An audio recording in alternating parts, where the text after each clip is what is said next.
ากสีทองแงนมองฝูงพึ่งทำรังช่างมีมนต์ขลังพลังศักดิ์สิทธิ์บนนั้นกล่าวคำไหว้สากราบสักการะคนลุกขนฉันสัมผัสถึงสา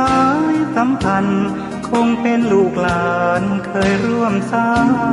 บุญวัดดอยน้อยอยู่กลางยอดดอยโรยต่ออำเภอดอยหล่อเขตติดต่อป่าซางลำพูนเดินทางปลอดภัยจากเชียงใหม่หรือสายลำพูนยินดีต้อนรับนักบุญมาร่วมสร้างทานบารมีตีสามตีสี่เปิดสถานีฟังตุลุงยอนักเทศเสียงทองชื่อเสียงดังก้องทั่วฟ้าธานีตัวจริงเสียงจริงวัดดอยน้อยแม่ตามเทวีต้อนรับญาติโยมที่มีจิตศรัทธามาร่วมสร้างบุญ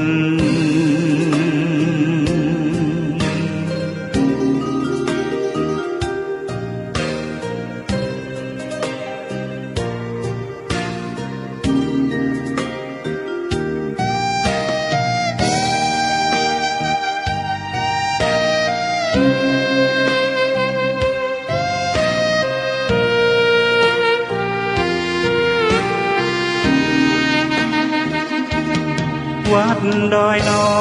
ยอยู่กลางยอดดอยโรยต่ออำเภอดอยหล่อ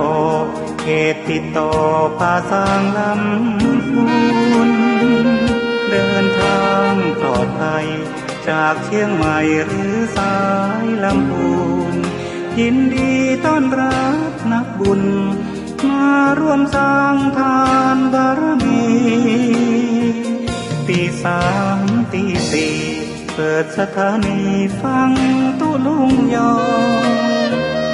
นักเทศเสียงทองชื่อเสียงดังก้องทั่วฟ้าธานีตัวจริงเสียงจริงวัดดอยน้อยแม่ตามเทวีต้อนรับญาติโยมที่มีจิตศรัทธามาร่วมสร้างบุญ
วัดพระธาตุดอยน้อยพันปี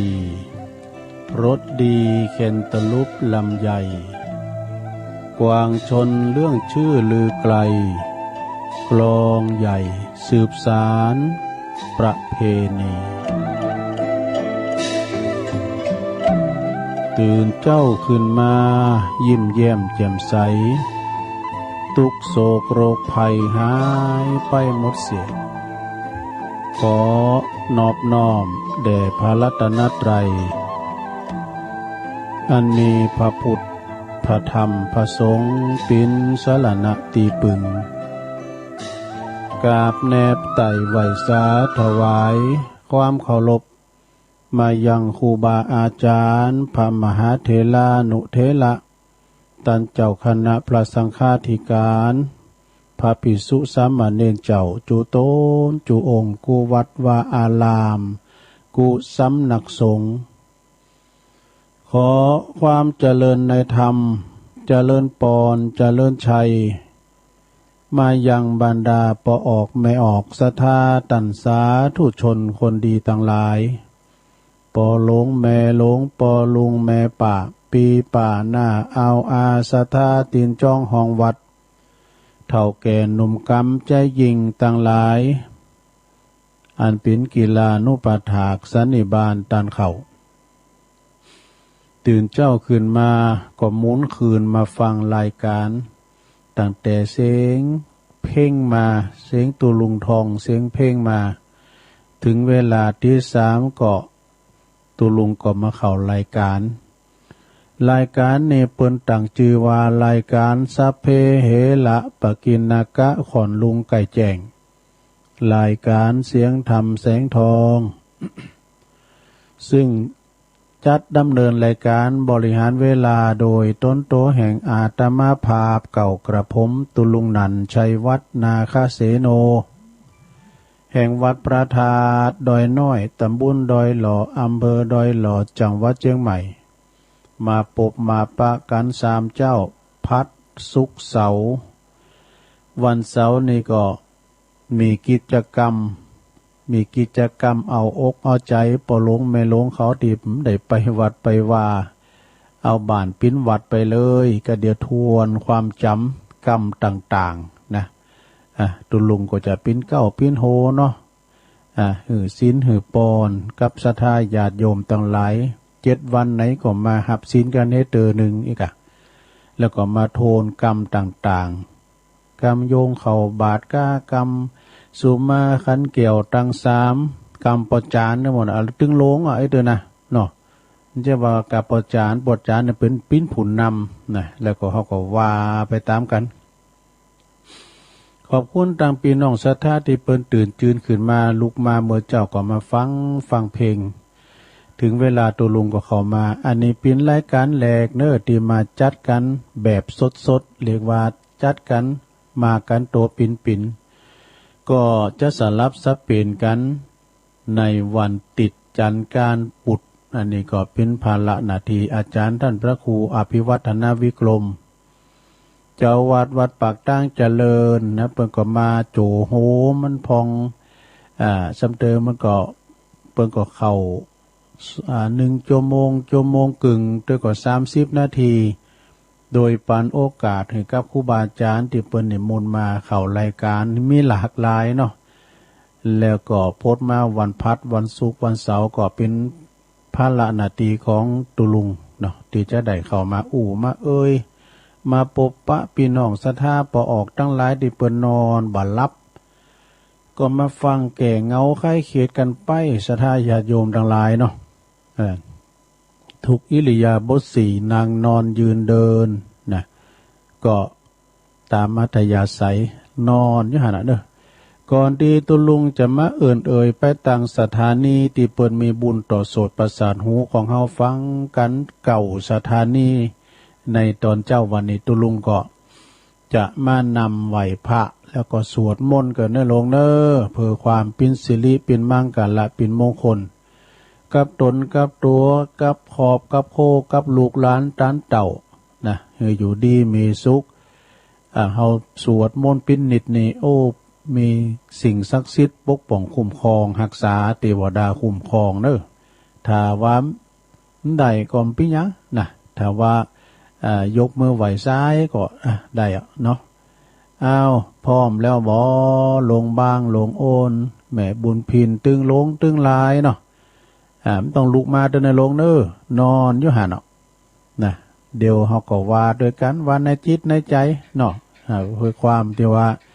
บ่หือมันลืมกรรมต่างๆตัวลุงจะนำกันเด้ออะระหังสัมมาสัมพุทโธภะคะวาพุทธังภะคะวันตังอภิวาเทมิ สวากขาโตภะคะวะตาธัมโมธัมมังนัมมัสสามิสุปฏิปันโนภะคะวะโตสาวกสังโฆสังฆังนะมามินะโมตัสสะภะคะวะโตอะระหะโตสัมมาสัมพุทธัสสะนะโมตัสสะภะคะวะโตอะระหะโตสัมมาสัมพุทธัสสะนะโมตัสสะภะคะวะโตอะระหะโตสัมมาสัมพุทธัสสะอิติปิโสภะคะวะอะระหังสัมมาสัมพุทโธวิจาจารณะสัมปันโนสุขโตโลกวิโตอนุตตโลปุริสตัมมสาลาธิสัทธาเทวมนุสสานังพุทโธภควติสวากขาโตภควตาธัมโมสันติติโกอากาลิโกเอหิปัสสิโกโอปันนะยิโกปัจจตังเวทิตาโพวินโยหิติ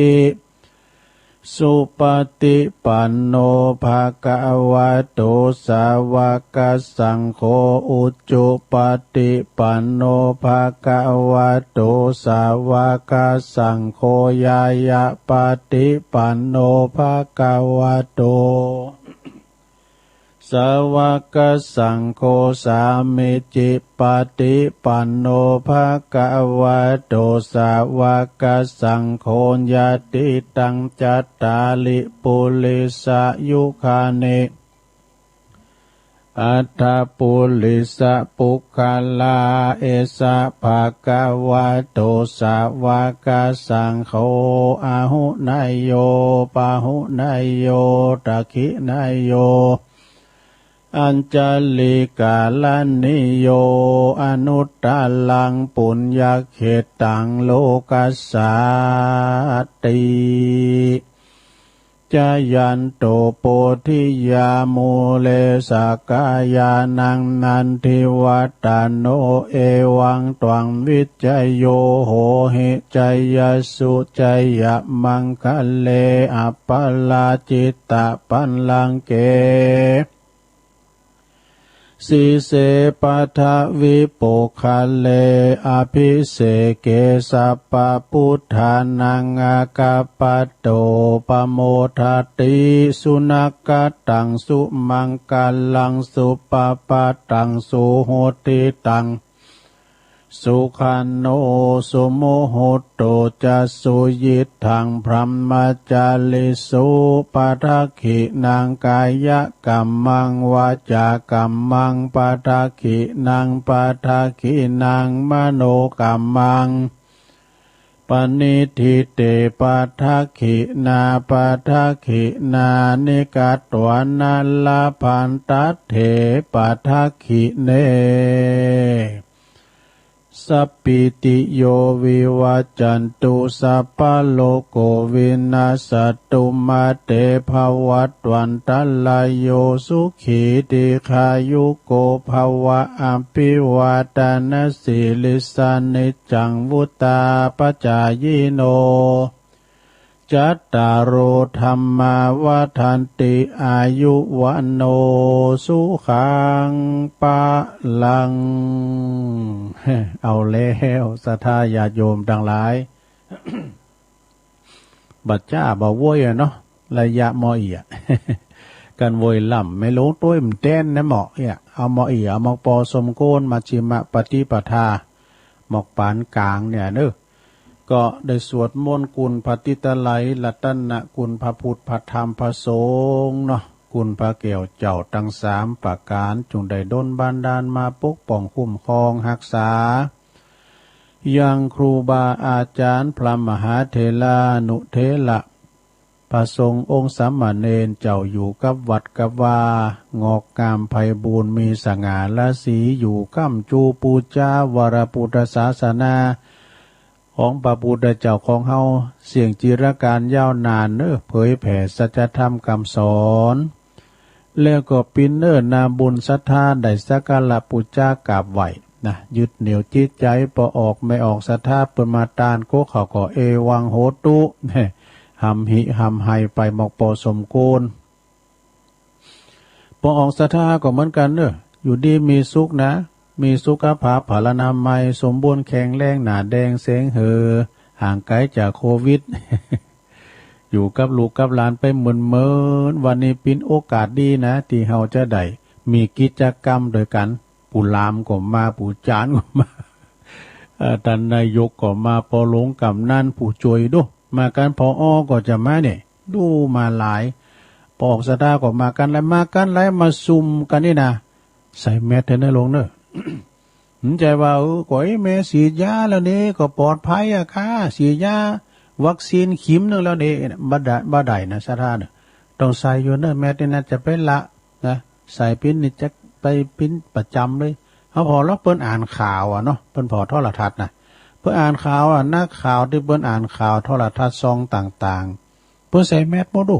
ขนาดอยู่ที่ห้องปลอดเชื้อนะ คำใส่โดนปรับดำแล้วภาพมันฟ้องเดี๋ยวก่อนเนอะตุลุงจะเอ่ยสถานีก่อนเด้อซองหาเกินเอาไว้แน่ไม่นี่ละใบตารางสถานีที่เปิ้นมีบุญหู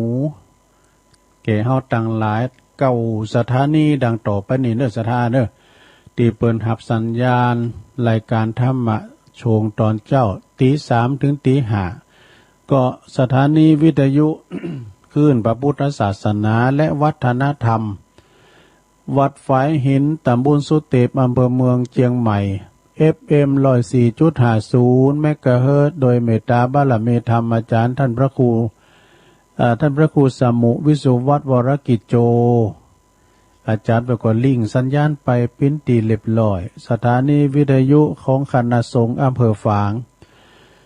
ซึ่งตั้งอยู่ที่วัดพระบาทอุดมนำบ่อสาวาสำนักวิปัสสนา FM 100.25 เมกะเฮิรตซ์โดยเมตตาบารมีธรรมในพระเดชพระคุณหลวงปู่ท่านพระครูสุจิตานุรักษ์หลวงปู่ใหญ่เฮาเด้อเจ้าคณะอำเภอฝาง แล้วก็ขอบคุณตังตุปีเจริญโชติธรรมโมอันเป็นเจ้าอาวาสวัดสันโค้งอำเภอแม่อาย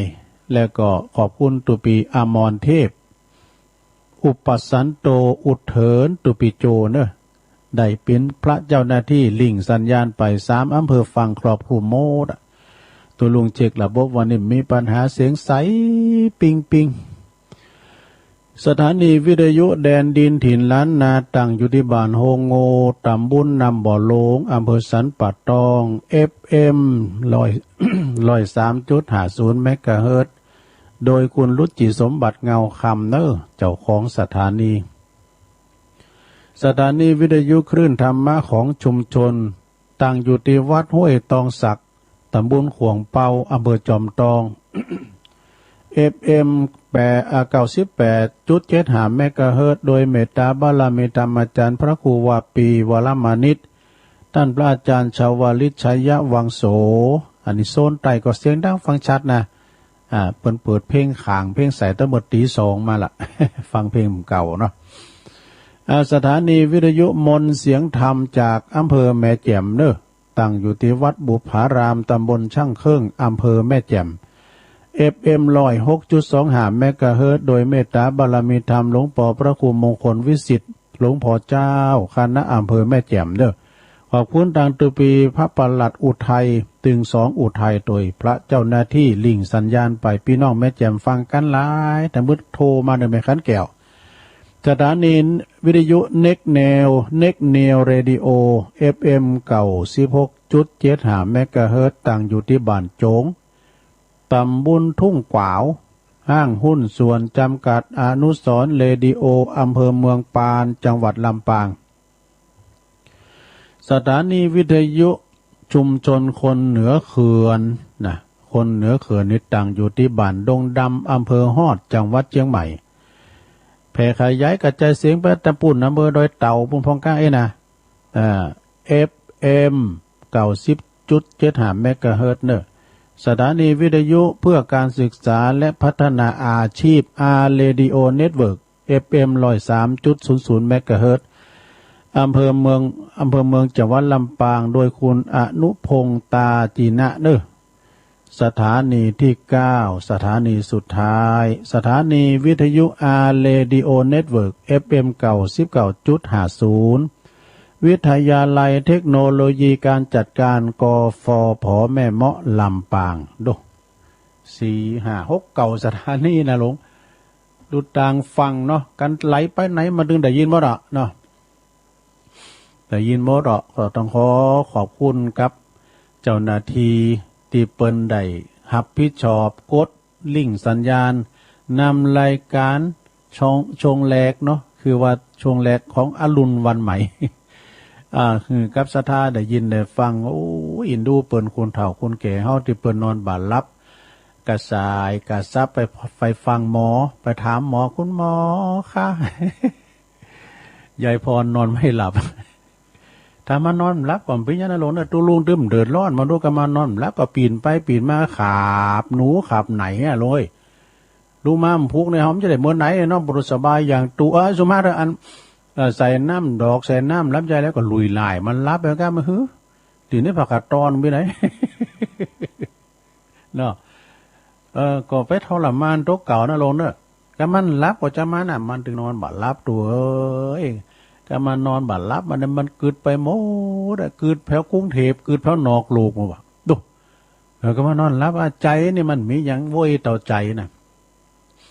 อะไรที่เร็วที่สุดนะสถามีอย่างใจอ่ะเกิดปุ๊บเดี๋ยวบุรุษไปเมืองฝางมาเลยเนาะไม่เสี่ยงกับรถสักบาทเนาะเกิดคำเดียวนะใจมันโวยนะเกิดปุ๊บไปถึงกรุงเทพปั๊บเลยเนาะเมื่อเดี๋ยวนี้เทคโนโลยีมันก็หาง่ายแต่เนาะก่อนเขาไปหันดินไหนเนาะเปิ้นอยู่เมืองนอกเขาก็หันตาติบเปิ้นแข่งบอลกาโทรศัพท์ยังหันหน้ากันน่ะเนาะมันเป็นจี้ดูเนาะขอบคุณพี่น้องศรัทธาที่เปิ้นฟังกันหนักกันหลายก็ดีพี่น้องตังว่าตังคุณแม่ศรีธรบุญมีปันวาลีเนยแม่เอ้ยฟังอยู่เนาะวสกวังสวนกล้วยแม่ศรีธรนี่เปิ้นโหมกินโหมตาลเนอะบ้านเดิมเปิ้นก็อยู่เหล่ายาวใต้บ่เนาะแม่ศรีธรเปิ้นก็ฟังเวลาเราจะไปกินหันตานี่สมัยใจสมัยแล้วเนาะปีแล้วปีซื้อน่ะจะไปอันช่วยงานบุญเนอะวัดเหล่ายาวใต้น่ะตัวมาแวริบันแม่เด้อแม่จะฝากห้อมไปตีนก้ามจังไกเปิ้นฝากห้อมไปดอกนั่นสดาญาติโยมทั้งหลายแม่ตุมาป่าห่าก็ฟังอยู่ แล้วก็หน่อยนั้นทหารเก่าไปอยู่ป่าห่าพุ่นนะป่าห่านี่กะป่าห่าอันเมืองจีเนี่ยเนาะแล้วก็บ้านของแม่ป้อมมะลิแม่สำรวยเขาก็ตะไลปอนไลนี่เปิ้นอยู่พี่ดูเปิ้นอยู่อันปงชัยนะปงชัยนี่ก็เปิ้นฟังกันหลายบ่ดังปอครูรอตลอดคานอาจารย์ไพบูลย์หมอศาสตร์ เพิ่นรักษาตัวเปิ้นดีเพิ่นเคยขี่รถ4ประตูไม่ฮะตุลุงไปกันนะฟังนะตุอาจารย์ก็ฟังปอครูก็ฟังแล้วปอครูอันมันเปลืองไหนเนาะเฮาพอนี่ตัวเก่าเฮานี่ยังสีเฒ่าเลยอันอาจารย์ ตะไลเขาก็ดีดูเพิ่นฟังกันหลายแม่บุญเมืองห้องหาตาตุ่มฟังกันอยู่ก่อพดไปตังปุ่นแม่กองคำลินตะพาน ปุ่นเสาหินโขแขสีโบบานปุ่นแม่ครูทองคำที่วงคำโพธิ์ทวันนั้นนี่เปิ้นถูกหวยกะ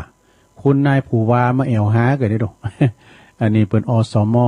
เปิ้นชนะเลิศระดับภาคเนาะก็เดียวเฮาปันปอนเฮาจะหาปอนก็ครูบาหน่อยทำกรรมเนี่ยปอนปีใหม่ครูบามันโมนเนาะศรัทธาเนาะก็เดี๋ยวเฮาจะฟังเฮาจะเข้าสู่พิธีนะแล้วเฮาก็จะขอโจกขอลาภขอปอนของครูบาหน่อยวัดศรีดอนมูลสารปีนะแล้วก็ศรัทธาญาติโยมทั้งหลายแต่บึดนี่มีหลายจือเนาะ รายจือที่เปิ้นมาหอมที่เปิ้นสูงมาแต่ว่ามีรายจือแต่มีรายเงินนะลุงอ่านก็ชื่อต่างงานชัยปราการต่างชัยปราการก็เป็นเป็นสะพานบุญเนาะในการเทปืนคอนกรีตหรือว่าเทตึกหงโคของวัดสันเมืองก็ดีแล้วก็ตั้งสายน้องหล่องตาจ้างแม่เพนขาวเตี้ยเปิ้นก็เอาละจือมาหือว่าอันนี้เปิ้นหอมต้นไม้พระเจ้าหาพระองค์เน้ออีนะบึดก่อนแฮมบึดเฮาก็ก่อยมาว่ากันนะสราญาติโยมโอ้เอาไปเอามากึ่งชั่วโมงแล้วสราก็เดียวกันเน้อเกมโตกันน้อลงน้อเอาอกเอาใจปอลงแม่ลงเขาไปวัดไปว่าบ่ได้หลายปีหลายแล้งเฮาก็จะยกวัดปิ้นบ้านอาจจะมีกิจกรรมเน้อสมมุติว่าเดี๋ยวนี้เฮาไปวัดนี่กันเนาะโอ้คุณหนักคุณหลายก็เดียวเฮาก็อาจจะมีการไหว้พระจะมีการนันโยงเข่าบาตรกรรมอย่างต่างๆมันจะลืมไปลงเนาะมันจะลืมไปแต่นั่นเฮาก็จุงใดอันว่าถึงมันพร้อมกันที่เฮาจะได้วากรรมอย่างต่างๆเนาะลองพอล้อนะพร้อมแล้วบออันดับแรกนี่ก็จะได้สู่มาเกี่ยวเจ้าตั้ง3เด้อนะตามแบบเบาโบราณกันนะมาเมปุตตังกุณาสากัลลันตังนามาเมธัมมังมุนเนลาจาเตสิตังนามาเมสังฆังมุนเนลาจาสาวกังอาจายโยโนปันเตอาจักกมายาธาปัลเลยาธามูลเหยาธาอากุสัลเลเยมายังพุทธธรรมสังฆะสังฆเตสุรัตตันเนสุอาติเตวะปัจจุปันเนวะอวิวายติวะละโหวากายเยนะวาวาจายาวามนัสสวาปมัตตังวาอากาละวังวาอากาสิมหาติสวายาธาธรรมังปฏิกัลโลมาเตสังโนปันเตพุทธาติลัตตนัตตยังอนุกัมปังอุปาทายะอาจายังอาจายะโตปฏิกันหาตุคัมมันตุสัพปังโตสังอายะติงสังวาลิสามาปุเนวังกาลิสามาสันจิจาโตสังอาสันจิจาโตสังสัพพังโตสังคามันตุโนจบไปอย่างหนึ่งแล้วลงเอ้ยจบไปอย่างหนึ่งแล้วต่อไปพอลามอื่นกำลังตั้งลุมเขาไม่ได้ยินก็หมู่เจ้าข้าทั้งหลายต่อไปก็อันสุมาเข้าบิขาหารพอลามอื่นบ่ละพอลามตีบให้มากะพอลามทาตังดุงหลวงหมดพระตังปหลวงสมบัติครับหมดเอานะมาเมนตุปาบุภาลาจาตาเนโอตานาภิกาหาลาตาเนสหาปาลิวาลาตาเนวัลาตาคินาเยกายตัวเลวจิตัวเลมโนตัวเลสันจิจาปมาเตนะวะอาสันจิจาปมาเตนะวะกายกัมเมนะวะวจิกัมเมนะวะมโนกัมเมนะวะอาติตาโตสังปัจจุปันนะโตสังสัพพังโตสังขมันตุโนตุติยัมปิตติยัมปินะมาเมตุปะบุภาลาจาตาเนโอตานาภิกขาหาลาตาเนสหปาลิวาลาตาเนวาลาตาคินาเยกายะตัวเลวจิตัวเลมโนตัวเลสันจิจาปมาเตนะวะอาสันจิจาปมาเตนะวะกายกัมเมนะวะวจิกัมเมนะวะมโนกัมเมนะวะ อติตาโตสังปัจจุปันนโตสังสัพพังโตสังขมันตุโนเอาแล้ว จบไปแถมกรรมหนึ่งแล้วเนาะสถาเป็นการทบทวนความจำนะลงเนอะอีปอเขาพอลงแม่ลงเขาไม่ได้ไปวัดไปว่าแต่หึงเอาเนาะตัวลุงก็จะถ่ายทอดอันนี้เดี๋ยวนี้ปิ้นปูจานโน่ ปูลามก็มาด้วย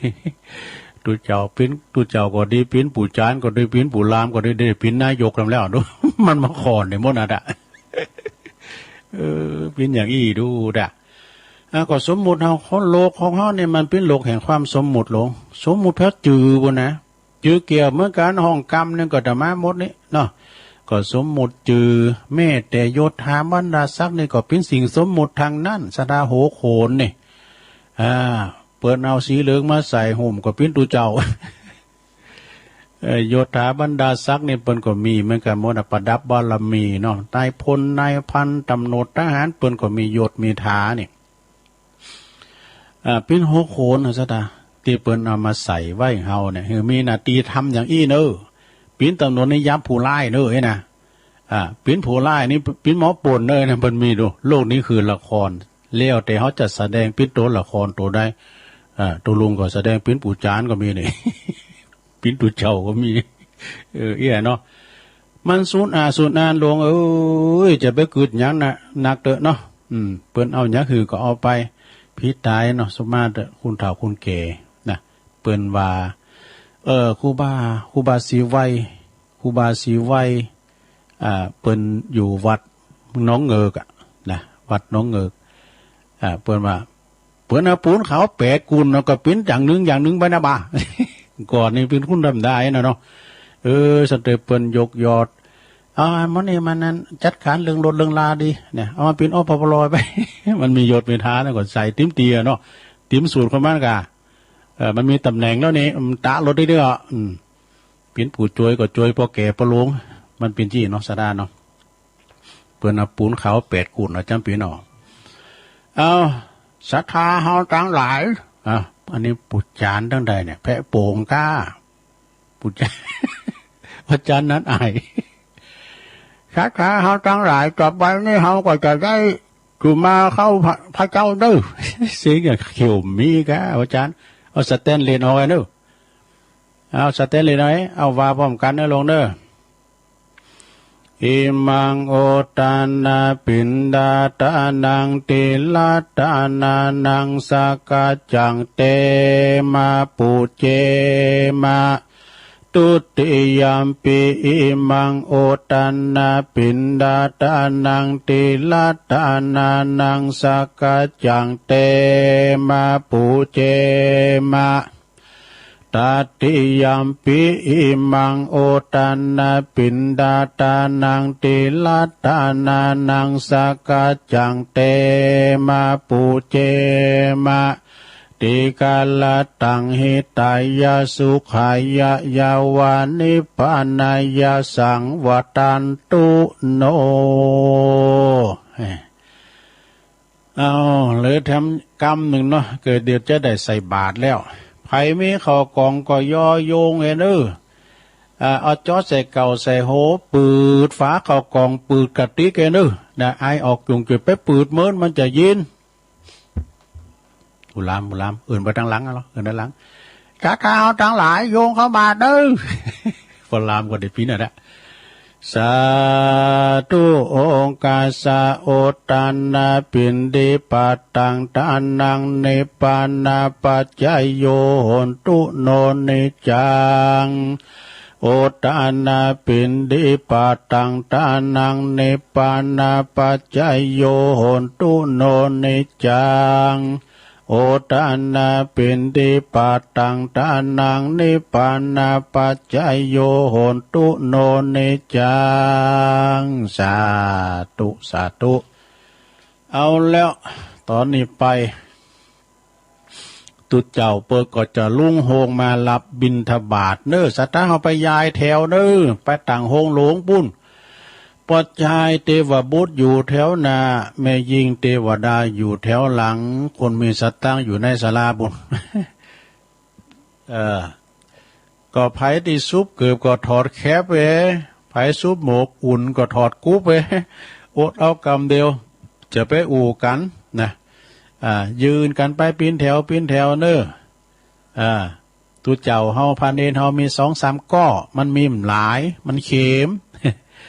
ก่อนที่จะใส่บาตรก็จะไปอู่กันดังหลังงับพับปากเนอย่อเข้าใส่บาตรเจาะใส่เก่าใส่โหแล้วก็กึดในใจว่าข้าวของข้าพระเจ้าขาวดังดอกบัว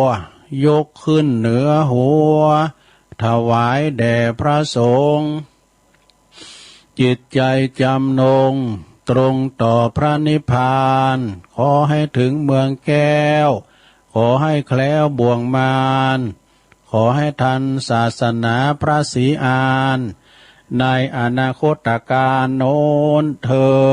นสาธุมันจะยาวเนี่ยอาจารย์สุทัศน์เอาไปใจหรอนะ มันเน่นแจ้มหน่อยเนาะแต่ตามปุ่น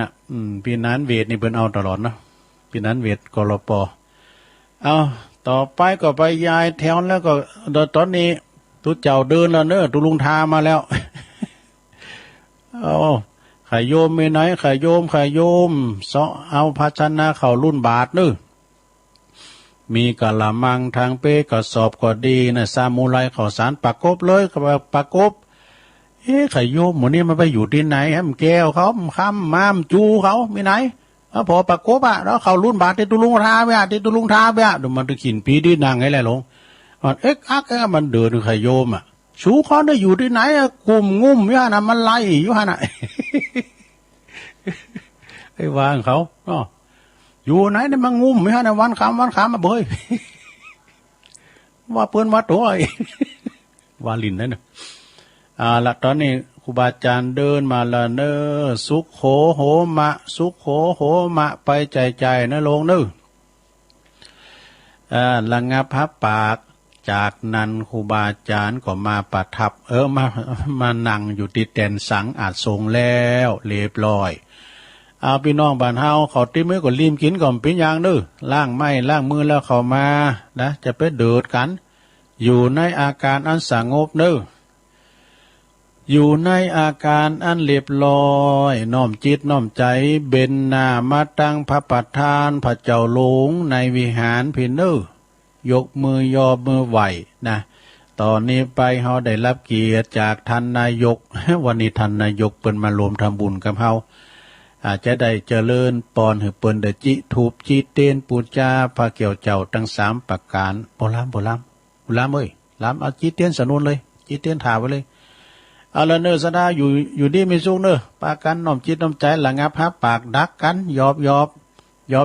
ปอคูโอนครับปอคูโอนศรัทธาเฮา เสียงมันใหญ่มันกูได้ใจดีเป็นพระพุทธใจบริสุทธิ์เป็นพระธรรมใจงามคือพระสงฆ์นะก็หลังจากที่ท่านนายกเปิ้นจุดถูกจุดเต้นไปปิ้นตีเรียบร้อยผู้ช่วยบ้านเฮาเกณฑ์ขันศีลให้ตุลุงทากำเกณฑ์ขันศีลเรียบร้อยเนาะต่อไปนี่ก็เขาจะได้อารัธนาศีลเอามังกรหาข้อมาปฏิบัติไปเสมันหายเด้อจะได้ขอศีลกับตุลุงทาจะได้ปันศีลปันปอนกันต่อไปเด้อเอาพ่อจานว่าไปเลยพ่อจานต้องมันตานบนขาแค่อยากกินข้าวแล้ว เนาะสดาตอนนี้เขาก็จะหับศีลหาเนาะมะยังพันเตติสาลาเนนะสหปัญจศีลานิยจามะตุติยัมปิมะยังพันเตติสาลาเนนะสหปัญจศีลานิยจามะตติยัมปิมะยังพันเตติสาลาเนนะสหปัญจศีลานิยจามะต นะโมตัสสะภะคะวะโตอะระหะโตสัมมาสัมพุทธัสสะนะโมตัสสะภะคะวะโตอะระหะโตสัมมาสัมพุทธัสสะนะโมตัสสะภะคะวะโตอะระหะโตสัมมาสัมพุทธัสสะพุทธังสรณังคัจฉามิธัมมังสรณังคัจฉามิสังฆังสรณังคัจฉามิตุติยัมปิพุทธังสรณังคัจฉามิตุติยัมปิธัมมังสรณังคัจฉามิตุติยัมปิสังฆังสรณังคัจฉามิตติยัมปิพุทธังสรณังคัจฉามิตติยัมปิธัมมังสรณังคัจฉามิตติยัมปิสังฆังสรณังคัจฉามิติสรณะขมานังนิทิตังอามะพันเตปานาติปาตาเวละมณีสิกขาปะทังสมาธิยามิอตินนาตานาเวละมณีสิกขาปะทังสมาธิยามิกาเมสุมิจฉาจาลาเวละมณีสิกขาปะทังสมาธิยามิมุสาวาทาเวละมณีสิกขาปะทังสมาธิยา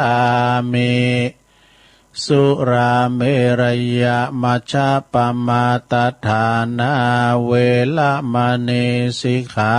ปะทังสมาธิยามิอิมานิปัญจสิกขาปทานิสีเลนะสุขติงยันติสีเลนะโภคสัมปทา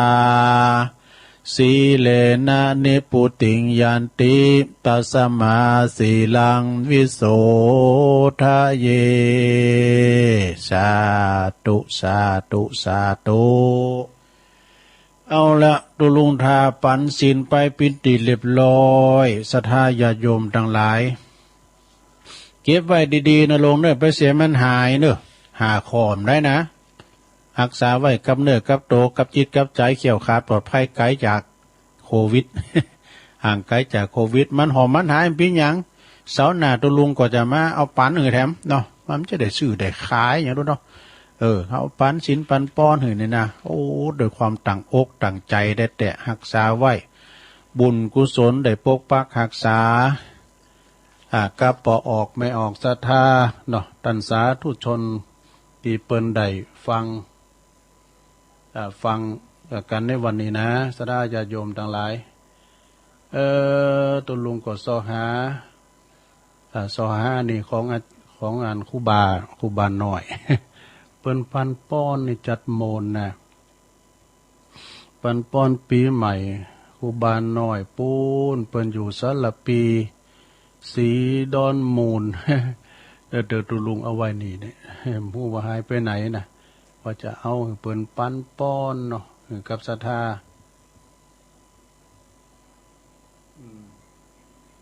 กับศรัทธาญาติโยมนะสหาบับปะจำได้เกมไว้เนาะไม่นี่เหรอ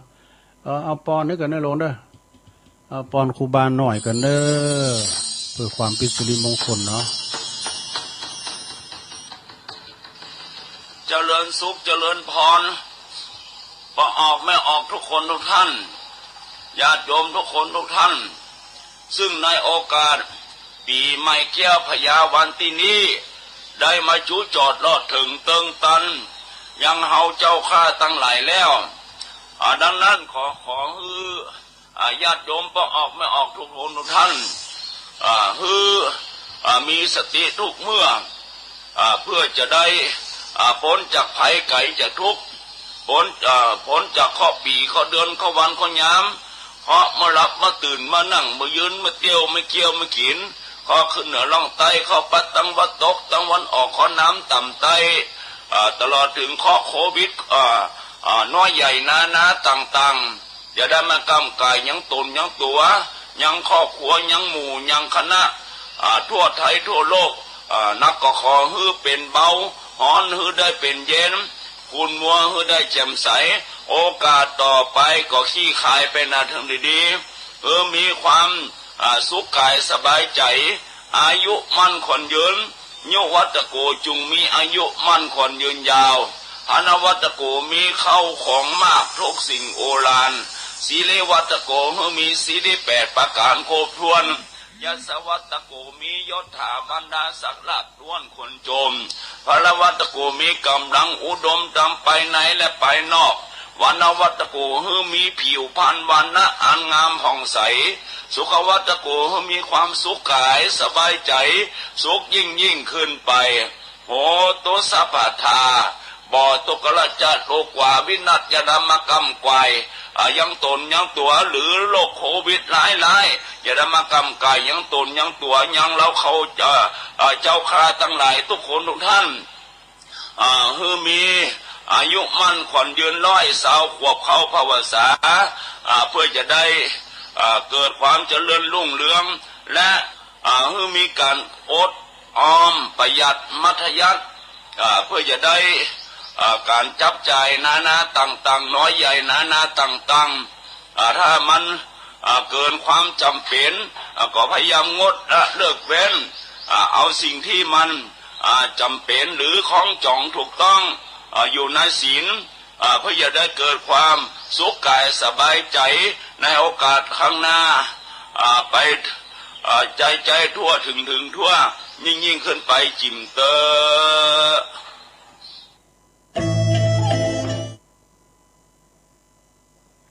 เอาแล้วมังกรของเมตตาครูบาหน่อยเฮาเด้อเปิ้นอยู่ปูนวัดศรีดอนโมนอำเภอสลับปีเน้อครูบาเปิ้นก็เกยเอาปาตะมาเย็บมาขึ้นมาบุญดอนนี่หลายเตอหลวงปู่เปิ้นนิมนต์มาเข้าพิธีเจ้าพิธีอันใหญ่อันหลวงตุลุงก็ไปสักการะบูชากราบไหว้เดินจีปีใหม่ก่อนก็ได้ไปโดยหลวงปู่เหมือนกันนะไปที่วัดศรีดอนมูลไปสู่มากาลวะอาบน้ำดำโหครูบาไปหารพระมีเปิ้นคือเปิ้นสร้างวัดเปิ้นงามสดาวัดเปิ้นใหญ่ปุตโตเปิ้นสำแปลงวิหารหลวงแถมนะก็เปิ้นก็เข้าไปทำบุญกันตลอดเนาะขอไหวสาบารมีดำครูบาเจ้าครูบาน้อยเนาะปกป้องคุ้มครองรักษาครูบาตังสดาญาโยมทั้งหลายเด้อเอาแล้วเนาะตอนนี้ไปเอานี่ดำกำนึงเกินจะไหวกุลโลมนะสดานะกุลโลมเอาอันแบบยอก่อนแถมผูกกันมาเอาติ๋มสูตรของอาจารย์พระครูวรธรรมนาถจากวัดหนองเฮงผูกนะวันติดเปิดจะมาหรอกเนาะสาธุองค์กาสาธุกาเดปฏิตาไลลัตนาผ่านเปวปังแก้วเจ้าทั้ง3ประการผู้ข้าก็ขอยกมือ10 นิ้วคืนตั้งวางกิ้วไก่เก้าเกษาข้าจักนำมาสาการไว้พระคุณพระปิตามี21คุณพระมารดามี12คุณแม่พระโพธิ์ศพ39คุณพระพุทธเจ้า56คุณพระธรรมเจ้า38คุณพระสังฆเจ้า14คุณอาจารย์10คุณกรรมฐาน8คุณไฟมี6คุณลมมี7คุณเมธธรณี21กุลพันน้ำคงคา12กุลอาคาลา33กุลศีล5มี11กุลศีล8มี12กุลศีล10มี21กุลจตุปาลิสุตตศีล27กุลอรหันตาคือมรรค4ผลศีลนิพพาน1รวมเป็น9กุลอาสาสาปัสสาสานิวานิสาวาอาสากุลพระ วิหาร84,000 หลังกุลพระมหาเจติยะเจ้า84,000 ดวง ผู้ข้าขออาลาธนา ปาคุณเจ้าต่างหลายเหล่านี้จงได้มาเป็นสร้อยปาดับสำหรับกายอันประเสริฐเมื่อผู้ข้าพระเจ้าได้จับดับจิตเสียงอายุชีวิตไปสังขารไปปีใดเดือนใดวันใดยามใดคืนใดดังอันก็ดีผู้ข้าขออาราธนายังคุณพระคุณเจ้าทั้งหลายจงได้มาเปิดประตูนิพพานเวียงเกี่ยวแก่ผู้ข้าทั้งหลายแด่เดินนิพพานาปัจจโยโหตุโนนิจังนิพพานังปะละมังสุขัง จบไปแถมบทหนึ่งต่อไปแผ่เมตตานะลงนึกสบับของตุลุงฤทธิ์นะศพวากตุลุงสำฤทธิ์ศพวากจากแม่แจ่มเปิ้นมาแจกตุลุงมือละนะสัพเพสัตตาสัตว์ทั้งหลายสัพเพสัตตาสุขิตาโหนตุสัตว์ทั้งหลายที่เป็นเพื่อนทุกข์เกิดแก่เจ็บตายด้วยกันทั้งหมดทั้งสิ้นอเวลาโหนตุจงเป็นสุขเถิดอย่าได้มีเวรแก่กันและกันเลยอภัยาปัชชาโหนตุจงเป็นสุขเถิดอย่าได้มีความเบียดเบียนซึ่งกันและกันเลยอนิฆาโหนตุจงเป็นสุขเถิดอย่าได้มีความทุกข์กายทุกข์ใจเลยสุขีอัตตานังปะลิหาลันตุจงมีความสุขกายสุขใจรักษาตนให้พ้นจากทุกภัยทั้งสิ้นเถิดและขอให้สรรพสัตว์ทั้งหลายจงได้รับกุศลผลบุญให้ทุกทั่วหน้าตัวตนเทินยังกินจิกุศลังกัมมังกรรมใดที่เป็นกุศลอันใดอันหนึ่งที่ข้าพระเจ้าได้กระทำแล้วจงเป็นส่วนแด่ท่านผู้มีคุณทั้งหลายมีบิดามารดาเป็นต้นตลอดถึงสัตว์เหล่าอื่นซึ่งเป็นเพื่อนเกิดแก่เจ็บตายด้วยกันทั้งหมดทั้งสิ้น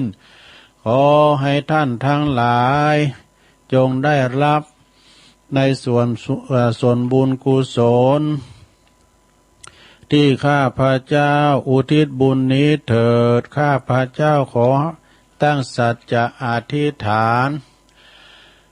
อานุภาพแห่งบุญกุศลที่ข้าพระเจ้าได้กระทำในครั้งนี้จงเป็นภลวะปัจจัยเป็นนิสัยตามทรงให้เกิดปัญญาญาณทั้งชาตินี้และชาติหน้าตลอดชาติอย่างยิ่งจนถึงมีความพ้นทุกข์คือพระนิพพานด้วยเถิดสาธุจบลงไปศรัทธาญาติโยมทั้งหลายอันนี้เป็นคาถานะศรัทธาญาติโยมทั้งหลายเป็นการเรียกว่าต้องสวดโยโกห้องก็ดีนะเป็นกรรมที่เราจะเป็นกิจกรรมของวันเสาร์ดูกาวาสิ่งเหล่านี้ก็เกือบชั่วโมงแล้วนะหลวง ไม่ได้ตีทำไหมกะเนาะอย่างแทมมดหนึ่งอยู่เนอจะสวดพญานกยุงทองเนอพญานกยุงทองนี่เปิ้นตองสวดบทนี่เนี่ยตึงงานอาเปอุเตอาเปตึงงานกลางวันตึงกลางคืนเขี้ยวคาดปลอดภัยในพานจะมาดักเอาเนี่ย7 ปีกันนะดู ประวัติแม่น้อยกัดนัดมันเราฟังโปโตมาการกับอันการนกยุงตัวแม่ให้แค่ละ7 ปีก็เลยยับได้หลวงว่ามันเต้นก่อนเพียงนะตุลุงวาเจ้าก็จะพิษมันยามได้อุเตตายัญจาคุมาเอกาลาชาหาลิสาวันโอปาทาวิปาปาโสตังนามาสามิหาลิสาวันนังปาทาวิปาภาสัง ตยาสากุตาวิหาเลมุทิวสังเยปรมนาเวตากุสัปปะธรรมเมเตเมนะโมเตจามังปะลายันตุนามาตุพุทธานังนามาตุโปธิยานะโมวิมุตตานังนะโมวิมุตติยาอิมังโสปาริตังกัตถาโมโลจาลาติเอสะนาอเปตายัญจคุมาเอกาลาชาหลิสวันโนปาทัพวิปาภาโสตังตังนามาสามิหาลิสวันนังปาทาวิปาภาสังตายาสากุตาวิหาเลมูลติงเยปลัมมานาเวตากุสัปปะธัมเมเตเมนะโมเตจามังปะลายันตุนามาตุพุทธานังนามาตุโปธิยานะโมวิมุตตานังนะโมวิมุตติยาอิมังโสปาลิตังกัตถาโมโลวาสามะกปปยิติโมลปาลิตังสาธุสาธุสาธุดูพญานกยุงทองก็จบลงไปศรัทธาพญานกยุงทองนี่ก่อนจะไปสวาหากินบนจัดตองให้ก่อนดูจัดตองบทสวดเนี่ยนะไปก็เลยเขี้ยวคาดปลอดภัยก็เลยเอาเนี่ยนะเอามาสวดนะปิ่นเสริมสิริมงคลเนี่ยครับศรัทธาญาติโยมเดินทางไปที่ไหนก็ตามไปโดยรถยานพาหนะรถลาก็ขอเดินทางแคล้วคลาดปลอดภัยทุกตารางกิโลเมตรของการเดินทางเนอะไปดีมาดีอยู่ดีมีสุขกันปกป้องคุ้มครองป้องกันแคล้วคลาดปลอดภัยอยู่ก็มีใจไปก็ขอมีโจกมีลาผ่าแป้ขาเสือกศัตรูหมู่ม่านต่างหลายมีแหมกำหนึ่งก็เพิ่งบอกว่าวางนิหมู่เฮาจะไปลืมกินของห้อนจ้อนเน็บแอวบอดีไปแอวไก่แปลงใจเย็นเว้นระยะห่างนี่ย่างการตั้งสังคมนะย่างการเดินทางบ่นะย่างการตั้งสังคมบ่มอยู่ในบ้านในจองโลมกันหลายเฮาตายหมู่แยกกันอยู่เฮาหลอดหนา อันนี้เป็นบทความขอบคุณพี่น้องตังน้องหานส่งมานะศรัทธาญาติโยมเฮาก็หับศีลหับปอนไปปีนตีเรียบร้อยโอ้ติมอกติมใจเนาะศรัทธาญาติโยมทั้งหลายพอออกไม่ออกทั้งหลายโอ้กากิจกรรมนี่ก็กินเวลาขนาดเหมือนกันรับกันไปแล้วกาหลวงเอ๋ยตึงขติธรรมเล็กๆน้อยๆพองเอานี่ทำกรรมศรัทธาญาติโยมเนาะก่อนตีตุลุงจะมี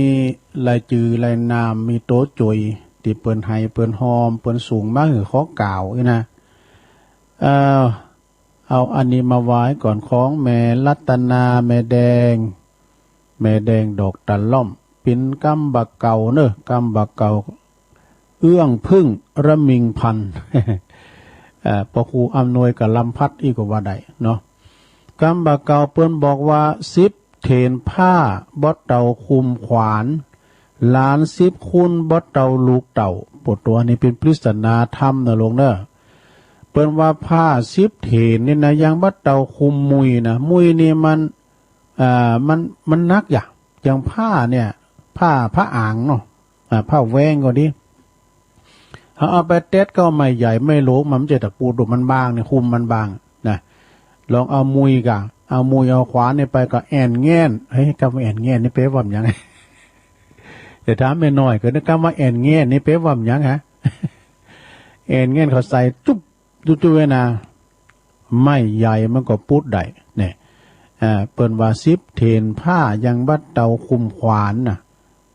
ขวานหลิ่มเดียวเนี่ยมันมีแห้งหนักหรือว่าล้าน10คุณนี่ก็ยังบัดเตาลูกเป่งคุณเดียวนะความหมายนั้นเป็นเปรียบเทียบว่าอีเนอะคือหันว่าคุณเฮานี่ก็คือว่าคุณเฮานั้นก็บ่ควรที่จะไปอาศัยความรู้ความสามารถของคนอื่นเสมอไปควรที่จะปึงตนเองพองเลยนะเหมือนกับพุทธภาษิตที่เปิ่นมาในบาลีเปิ่นว่า อัตตหิอัตโนนาโถตนแลเป็นที่พึ่งแห่งตน นะสดาญาติโยมเนาะเขาพอเล่าซ้ำเตือนนะเปิ้นไปประกอบธุรกิจการงานอย่างต่างๆไปปิ้นลูกน้องไปก่อนลูกเนี่ยไปปิ้นลูกน้องเปิ้นก่อนหูตีหูหอมหูแนวหูอันช่องทางเลยเนาะเปิ้นก็แยกตัวนี้ดังแล้วแยกวง ก็เหมือนกับอันเนี้ยหลวงพ่อเปิ้นเจ้าค้างวิชาเปิ้นมาทำโรงงานทำฉัตรนะฉัตรสัปปะทนฉัตรก็ไปปักบุญกลางวิหารกลางโบสถ์หลังจองบุญนะปัทธาเจดีย์กันเนี่ยโอ้ลูกน้องเปิ้นมีจัดหลายตุนลูกศิษย์ลูกหาน่ะเปิ้นหูหอมหูตางก็แยกวงนี้แยกวงพองอากะนะ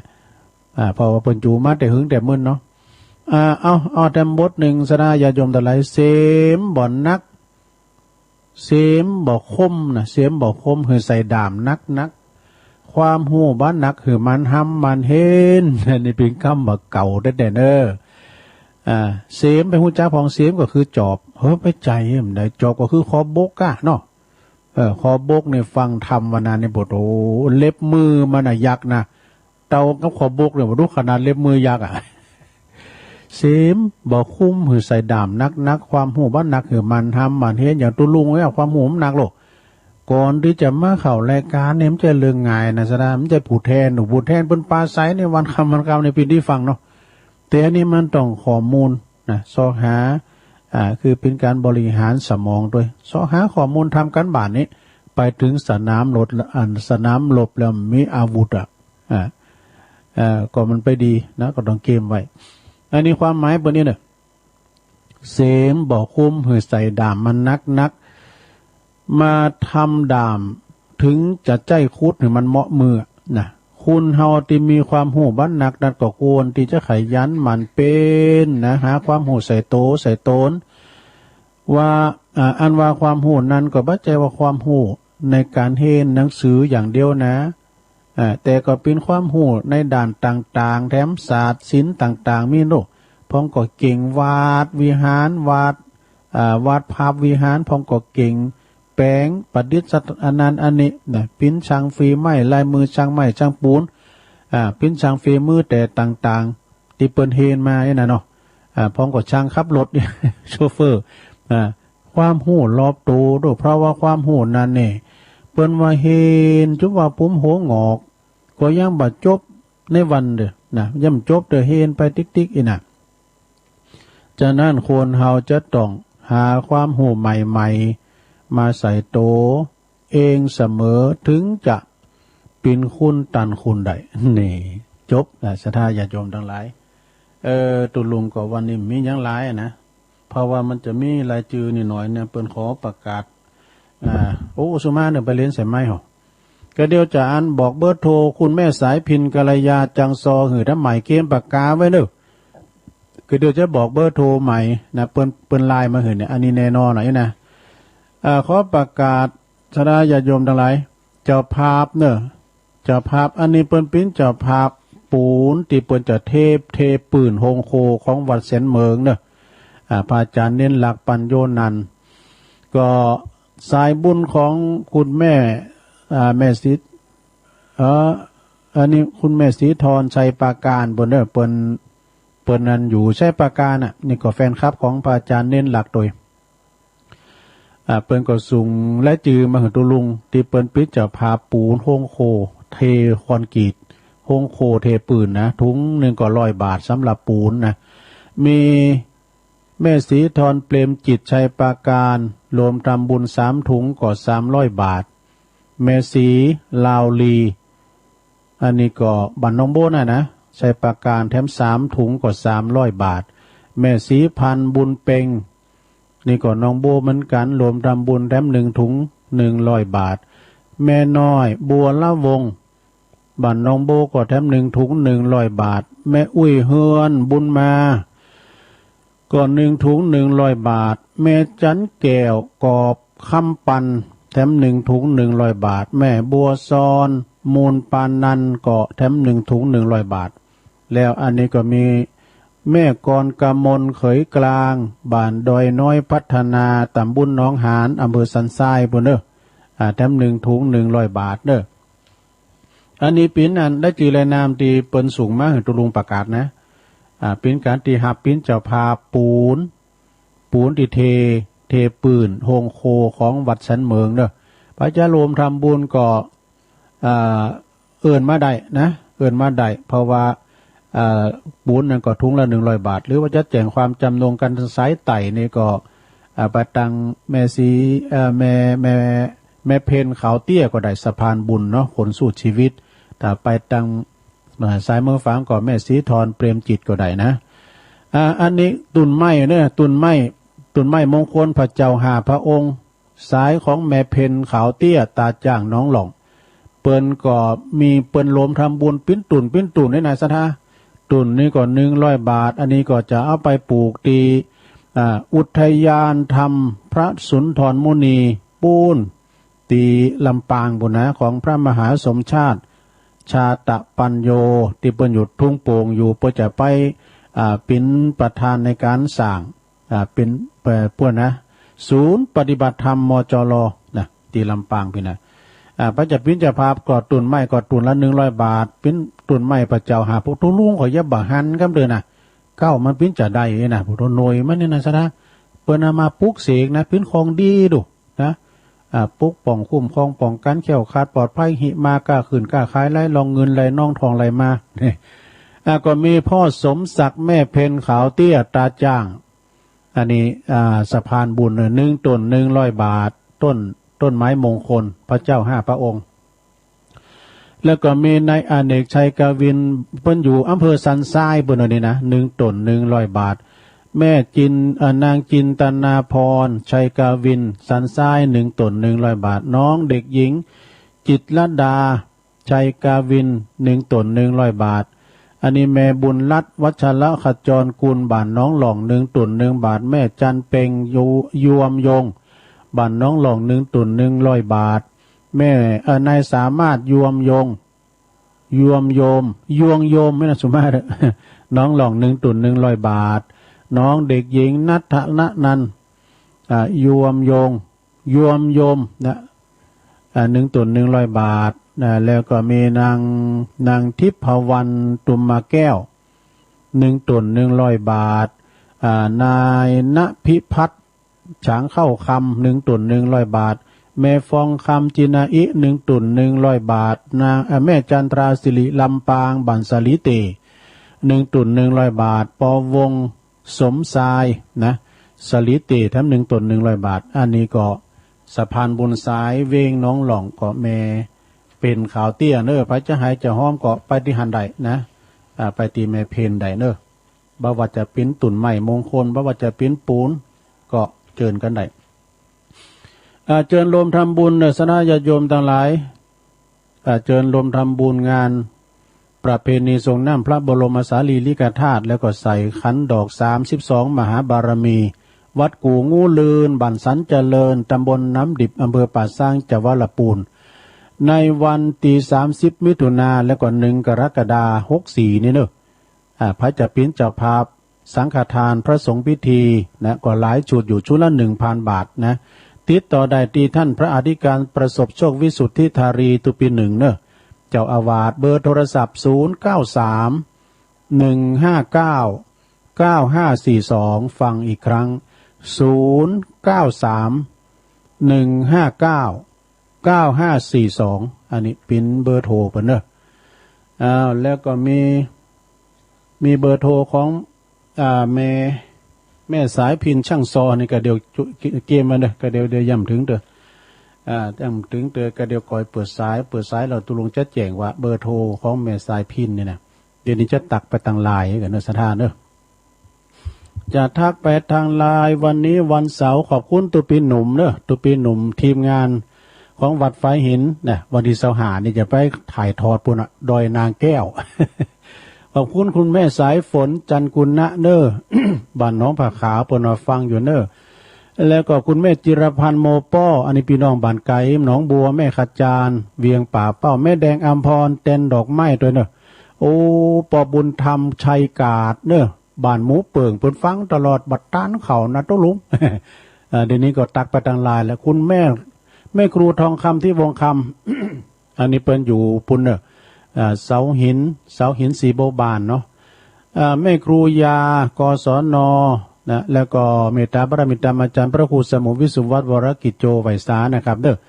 คุณแม่แสงเอ้ยสุติวงศ์ก็ฟังอยู่แล้วก็มันพิดตัวต่างประเทศแต่ลงไม่ลงตุลุงต้องแปลให้ฟังเอาเนาะตุลุงหูแล้วนี่ตัวเคนำหนามันตุลุงมันจบสูง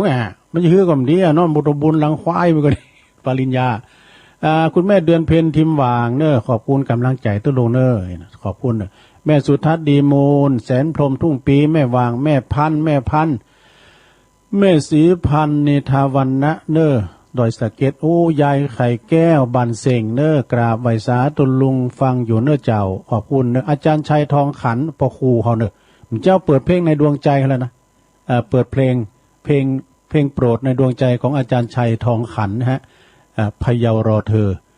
คุณแม่บุญช่วยบุญผลตัวเนอแม่อารีเพราะป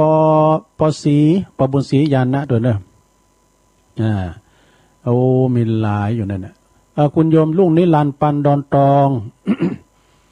นี่เป็นกอดเจ้าของสถานีน่านฟ้าเรดิโอขอบคุณเด้อหัวหน้าเด้อที่เป็นโทรมานะ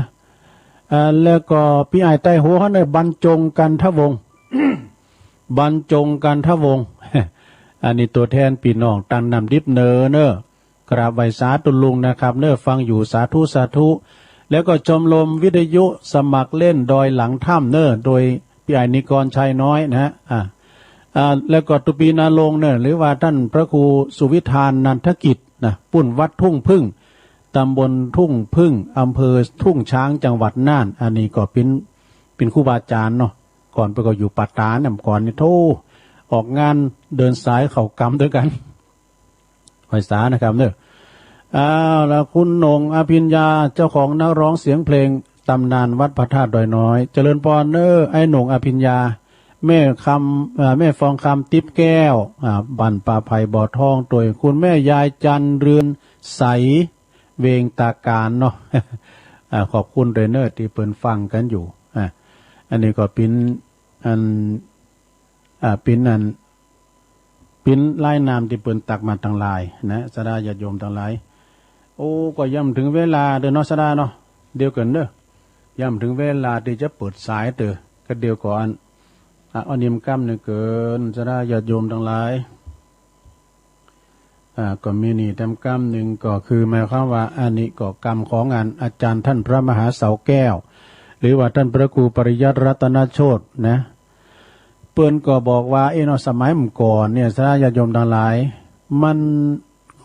ของที่เฮามีโชการละนานมาเมินแล้วนะก็มีปิ้นวันหนังกายเนาะหนังกางแป้งหนังล้อมผ่าที่เปิ้นเก็บบัตรกาหรือว่าหนังขายยากายนะ ก่อนในการหนังต่างจอไว้ไม่ว่าจะเป็นงานจัดก็ตามโดยมีมวยมโหรสพต่างๆมีมวยดนตรีก่อนมีถ้าว่ายามเจ้าในเปิ้นสายเตอนะก็เวลาเปิ้นสายนะปุตโลมาขอนหนังบ่ดำก่อนนี่หนังนี่ดังนะซะนะสมัยก่อนนี่ปุตโธสมัยมิตรชัยบัญชาตุลุงยังหันอยู่เนี่ยจุฬาตีกูล แล้วก็มาสมัยสมบัติเขาสรพงษ์ชาตรีเขาชุมแพก็เนี่ยไอ้เทิดชุมแพทุ่งลุยลายก็หมดเนี่ยนะเขาใหญ่หมดเนี่ยนะว่าชุมเสือหมดเนี่ยโธ่ก่อนนี้ดังนะแล้วเดี๋ยวนี้หนังมีไหนเหมีหยังมาข่ามันหนังว่ามีหยังก็มือถือเนี่ยนะทีวีก่อนเนาะทีวีมันมีโทรทัศน์มามันก็มีหนังฉายทุกวันศุกร์เนี่ยเอาเขาหนังกลางแปลงก็จางหายไปจุ่มไปเดี๋ยวนี้หาพอยากไปแล้วนะพอมันมีตัวแป้ก็คือทีวีมันต้องไปไหนพอทีวีวันคำขึ้นหง เอาเขาทีวีมาก้านอย่างนั้นเหมาะมาก้านคอมพิวเตอร์ก้านคอมพิวเตอร์มาตีมแล้วแต่พอยังแต่พอข่าวพอไหนหันก็ได้เอาเขาเนี่ย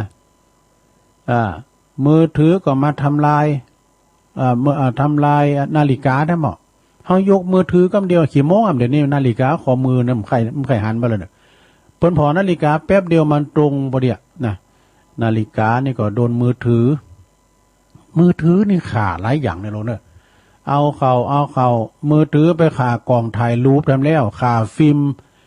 ล์มกล่องถ่ายทำแล้วมันก่อนนี้มันต้องใจกล่องดูน้องซัดเดี๋ยวนี้ก็ใจอยู่นะเล่มเดือนเนี่ยกล่องโทรศัพท์มือถือเนี่ยมันชัดเจนเนอะซ่าเนอะเฮาปิ้นนักข่าวโดยตนเองก็ได้นะจะถ่ายทิวทัศน์ยังก็ถ่ายพิธีการอย่างเอากล่องมือถือนะซะนะมันชัดเจนนะเอาเข่ากล่องมือโทรศัพท์มือถือสำหรับทำลายอย่างนั้นไปทำลายเครื่องคิดเลขนี่เครื่องคิดเลขก่อนนี่มันต้องมีรู้คิดก่อนเพราะว่ารู้คิดดูเอาเขาก็ก้านเครื่องคิดเลขสมการมือถือทั้งหมดมันมีในหันหมดเอาเขามือถือไปทำลายอย่างนั้นทำลายกระจกคือแยงแวนมือถือนี่เอาปิ้นแวนได้นะสถานเนาะตุลุงดื่มกะแยงซะเตอแล้วดีอายประมาณบางงามเอาเขามือถือมาทำลายอย่างนั้นลงมือถือมาทำลายอย่างนั้นหนังสือพิมพ์นี่ หนังสือพิมพ์นี่นะสถานญาติโยมทั้งหลายก่อนนี่เพิ่นอ่านหนังสือพิมพ์เดี๋ยวนี้ก็อ่านอยู่แต่ว่าในมือถือเนี่ยมันมาก่อนหนังสือพิมพ์นะเนี่ยมันมาทำลายหนังสือพิมพ์ตกไปแล้วทำกรรมหนึ่งมือถือมาทำลายอย่างแถมมาทำลายเครื่องลิ่นเกมตู่เกมต่างๆมันเกมก็ไม่แน่หมดป้าน้อยก็เนี่ยมาดึงงุ่มอยู่ขนาดนั้นเลยนะตั้งนะเป็นว่ามันลิ่นเกม เอาเขามือถือมาทำลายอย่างแถมมันก็มาทำลายโทรศัพท์บ้านโทรศัพท์บ้านก็อย่างที่นี่แล้วนะที่ตัวลุงจัดนี่นะก่อนนี่มัน052 053เนี่ยนะมือโทรศัพท์บ้านนี่นะเดี๋ยวนี้มันใจดูขักหลากันเนาะก่อนนั้นแม่สวยไล่เปิ้นเอามาหือจันไล่แม่สวยไล่นำดิบน้อยนะเปิ้นเลงซ้ายก็เนี่ยเปิ้นเอามาถวายตุลุงเอามาประดับหมดเนาะ อันนี้ยังใจอยู่ก็ตุลุงใจกาย มันหลอกลวงประชาชนมันงามเนี่ยนะมือถือเก่ามันจะมือถือแล้วโทรศัพท์บ้านเอาเขาสระญาโยมมือถือไปทำลายอย่างแถมมือถือไปทำลายเครื่องบันทึกเสียงมันบันทึกได้หมดสระญาโยมบันทึกถึงภาพถึงเสียงด้วยนะมือถือเนี่ยมันมีหมดเครื่องบันทึกเสียงก็ตกไปเอาเขามือถือมาทำลายอย่างแถมหลงมาทำลายไฟฉายมันปีนก้มบีบก็ได้ไปเข้าห้องน้ำไม่นานสระแจงดิเนาะแจงเรื่องแล้วยุงอยู่ในซุดเนี่ยเขายังหันอยู่นะการเขาเปิดมันแจงจะเดียเนี่ยไปทำลายกระบอกไฟฉายหรือว่ากลมบีบเอาเขามายำเป้งนามันจะไปทำลายอย่างแถมตุลุงทำลายบัตรประชาชน ถ่ายว่าบัตรประชาชนมันการเขาเดินไปไหนนะการเขาลืมในก่อนหลวงพ่อบอกเนาะวันนั้นตุลุงก็ได้ฉีดยาก็กับลืมบัตรนี่กาบัตรประชาชนหรือว่าบัตรสมาร์ทการ์ดเริ่มได้ฉีดยาใช่ไหมเรายาหมดพอดีอันหมอเดี๋ยวตุลุงจะไปเอาอันบัตรประชาชนก็เด้อได้กันมันนางพยาบาลเพิ่นก็ตุลุงต้องไปยาหมดมันวิทย์ยาวิทย์โควิดก็ยาวิทย์ด้วยตุลุงก็เลยรอดไปได้ฉีดเตือนว่าเอาอย่างนี้นะตุลุงเนาะเอาอย่างนี้เอาเตือนหน้าหน่อยอันเดี๋ยวเจ้าจะจองซีทไว้ให้หน่อยยังป้นเลยนะได้ผู้นี้เอาข่าวมือถือไปทำลายอย่างนี้ใช่ไหมมือถือมันมาทำลายปฏิทินตั้งโต๊ะปฏิทินแขวนมันมีหันหมดวันเดือนปีเกิดในมือถือหันหมดยังพอนะลุงนะมือถือยังไปทำลายอย่างนี้อันนี้สำคัญทำลายกระเป๋าตุลุง ลิ้นมันติ๊กๆกับมันก็เสียเงินติ๊กๆทำลายกระเป๋ายังดีอยู่ทำลายกระเป๋านะพองพอวันคำคืนงทำลายยังทำลายสายตานี่พอปิ้นเตือนนะลงอันนี้ก็คือคุณประโยชน์ที่ใจรอบมดของมือถือแถมหน่อยนี่พนักงานต่างๆนี่จำได้ใจแล้วได้ลิ้นแล้วก็พวกนี้เยอะก็ธุรกิจต่างๆโอนเงินก็ยังการธนาคารเนี่ยใจระบบมือถือหมดซะนะเอาละสถานญาติโยมประเดี๋ยวนี้ตุลุงหันว่าสมควรแก่กาลเวลาแล้วเนอะตุลุงจะเปิดสายแล้วนะเอาสายเบอร์โทรศัพท์ของแม่สายพินของแม่สายพินเนอะเดี๋ยวก็ฟังไว้เนอะของแม่สายพินจังซอนะ เบอร์โทรศัพท์ของคุณแม่สายพินกัลยานะ0839907073อายุฟังแตนจอมยุทธ2แผ่นดิน0839907073นะอันนี้ก็ของคุณแม่สายพินเจริญปอนเจริญปอนเจ้าไว้ครับเจ้าไม่น้อยกัดนัดนะเจ้าก็มาตามสัญญาเนาะวันพุธเขาฟังทางกับผู้เปิดเหตุวิจารณ์ใหญ่นะเจ้าน้องของมันยาวนะเจ้าได้ก็วันนี้แต่มาเปไม่เจาะจงผู้รับมันมีหาอย่างนะเจ้าเนาะ1สัปดาห์ตัดโตไปตีเวนวายใจเกิดในวัฏสงสาร2ปานาสัตว์ที่มีลมปานโดยใจความหมายถึงสิ่งที่มีชีวิตอยู่3ภูตาสัตว์ที่เกิดมาแล้วเกิดมีชีวิตเป็นมนุษย์เป็นสัตว์เป็นปีเป็นเทวดาเนี่ยเจ้า4ทุกขลาบุคคลทั้งหลายผู้มีชีวิตโดยการกินอาหารเป็นผู้เกินไว้ไปสู่การพุทธิสายอุบัติเกิดต้องเว้นไว้สายเกิดหาอัตภาวะปรินาปันนาเดี๋ยวขอหานี่เจ้าอัตภาวะคืออัตภาวะแห่งการตัวตนปริยาปันนาคือการมีตัวมีตนเกี่ยวข้องกับขันธ์ห้ามีรูปมีร่างและมีจิตวิญญาณอันนี้ย่อๆได้ในเจ้าเนาะแต่ถ้าฟังทุกเจ้านะเจ้าจะยาวเลยนี่นะเจ้ากำยองวันละกรรมนะเจ้าโดยกันตอบเลิกกันหาตอบถูกนะเอ็นเงี้ยนนะเจ้าเอ็นเงี้ยนฟันก็คือฟันให้เต็มแรงนะเจ้าถ้าว่าเอ็นเงี้ยนยกก็คือยกให้เต็มแรงนะเจ้าไว้จ้าเจ้าแอนเงี้ยนเนอขอติ๋มเอาติ๋มร้อยเลยแอนเงี้ยนเอาติ๋มตีเลย เจริญปอนเจ้ากาไม่สาเจ้าตุลุงโอ้คุณแม่สายพินกัลยามาแล้วฟังอยู่นะเจ้าเนอะฟังอยู่เนาะดีกะสายพินกัลยาตอนว่าอยู่น้อยหน่อยเจ้าเนอะเอาเลยเจ้าอันคนเก่าเป็นว่าอันกำเก่าเป็นว่าปากให้ใจดีถึงมีคนฮักก็เขียมเผาคู่คนฟังอู้ฮือเปิ่นฮักอยากนักจักหวังอู้ฮือเปิ่นจังกำเดียวก็ได้กำเดียวก็ได้เจ้าจิตใจบ่เป็นธรรมมันเมืองก่อเลยฮ้อนใหม่ที่ไทยน้องไทยเคยหันมาหลายเกิดอุทกกับภัยแผ่นดินไหวน้ำท่วมพายุปั่นป่วนปัดบ้านเฮียนพังขอจะไปเรือกรรมพิตามันดาเป็นเจ้าพ่อแม่แก่เฒ่าเปิ่นตอนเฮากำดีกำลังเป็นเจ้าจีนาดีหนุ่มน้อยจะไปฟังเกี่ยวก้อยเอาคู่กลางมาปิงหัวอกสายพินข้าก็จะเป็นบาปากเกิดไปตั้งหน้าข้าหยังมาอายแม่ตุกต่อจะตายหาเงินส่งลูกเต้าเสียใจแต่เล่าย้อนลูกเต้าบ่ฮักดี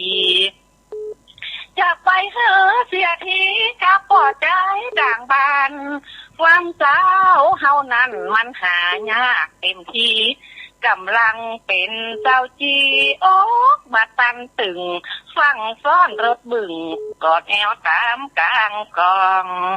ข้าขอวิงวอนกับหมู่ลูกหมู่เต้าเฮียนจบก่อนแล้วเราไปเอาผู้ค้างเกียร์คอฮิตใจแต่นอซับซ้อนบนปีเสาะหาเงินใจนี้ดอกเบี้ยหยังมาแปลงเงินล้านเงินแสนเงินกองทุนหมู่บ้านที่ให้ก็บ่ค้างเอาจำนำสปกอีใจแต่นอหัวอกแม่ก็จะอาเป็นว่าลูกของข้าเอาเงินไปตุ้มบ่ได้อีกกันนอถึงนออ้าวขอบคุณเนอะแม่สายพินแกไว้จ่าเจ้าอยากฟังตัดกำลังใจทุกอย่างทุกสายกำลังใจทุกลุงเต้นเจ้าเนอะขอบคุณเจ้า ขอบคุณเจ้าแม่สายพินกัลยาตุงสารเมืองปานเปิ้นมาสอนเจริญปอนไปเจ้าตะลุงฟังกับเจ้าแล้วนะอ๋ออันนี้ก็พระตัวเจ้ายงพระบาทตัวเจ้าเป็นพระข้าวของข้าสาวเหมือนดอกบัวยุคุณเหนือหัวถวายแด่พระสงฆ์จิตใจจำนงมุ่งตรงต่อพระนิพพานขอให้ถึงเมืองแก้วขอให้แข็งบกมานขอให้พบพระสิอานในตะโกนล้นเถิดอย่างเจ้ายกแล้วเจ้าโอ้ขอบคุณแม่สายทองก็สวดได้หมดเลยเจ้ากำลังใจตุ้ลุงนะฟังกับเจ้าแล้วเจ้ากับใบสาเจ้าตัวแทนพี่น้องหอยการแม่สายทองธัญแก้วเจริญปอนฮะตุลุงนั่นตอนนั้นอยู่ด้านใดพี่นั้นโหลนอกจ้างคืนครับพี่นั้นแปะครับผมพี่นั้นแปะมาแล้วว่าตุลุงบอกว่าจะโทรมาแอมกำเนิดดอกฟังตุลุงเจนทองอันนอกจ้างคืนฟังได้น้อยได้น้อยประจำมากครับฟังประจำเนาะตอนนั้นเป็นกับฟังกันขอบคุณเป็นนั้นแปะลายๆน้องจ้างคืนลำไยตุ่นหมื่นเนาะตอนนั้นก็ย่องท่านน่ะเป็นฟังกันลายเนาะพี่นั้นเนาะสาธุเนออันนี้พี่นั้นแปะก็ว่าตุลุงก็บอกว่าโทรมาทำเด้อกะยายพรเจริญปอนยายพรเจริญปอนร้องวัวแดงร้องวัวแดงสันกำแพงเชียงใหม่ขอกราบไหว้ศาลในเมตตาบารมีธรรมหลวงพ่อพระครูวิบูลย์ญาณประยุทธ์หลวงพ่อเจ้าคณะรองเจ้าคณะเนาะเจ้าคณะอำเภอนะสันกำแพงนะวัดร้องวัวแดงแต่ตุลุงเคยไปประชุมสัญจรวัดเป็นงามแม่นลืมไปยายพรฟังเจ้าแล้วเนาะแล้วก็ตื่นมากี่โมง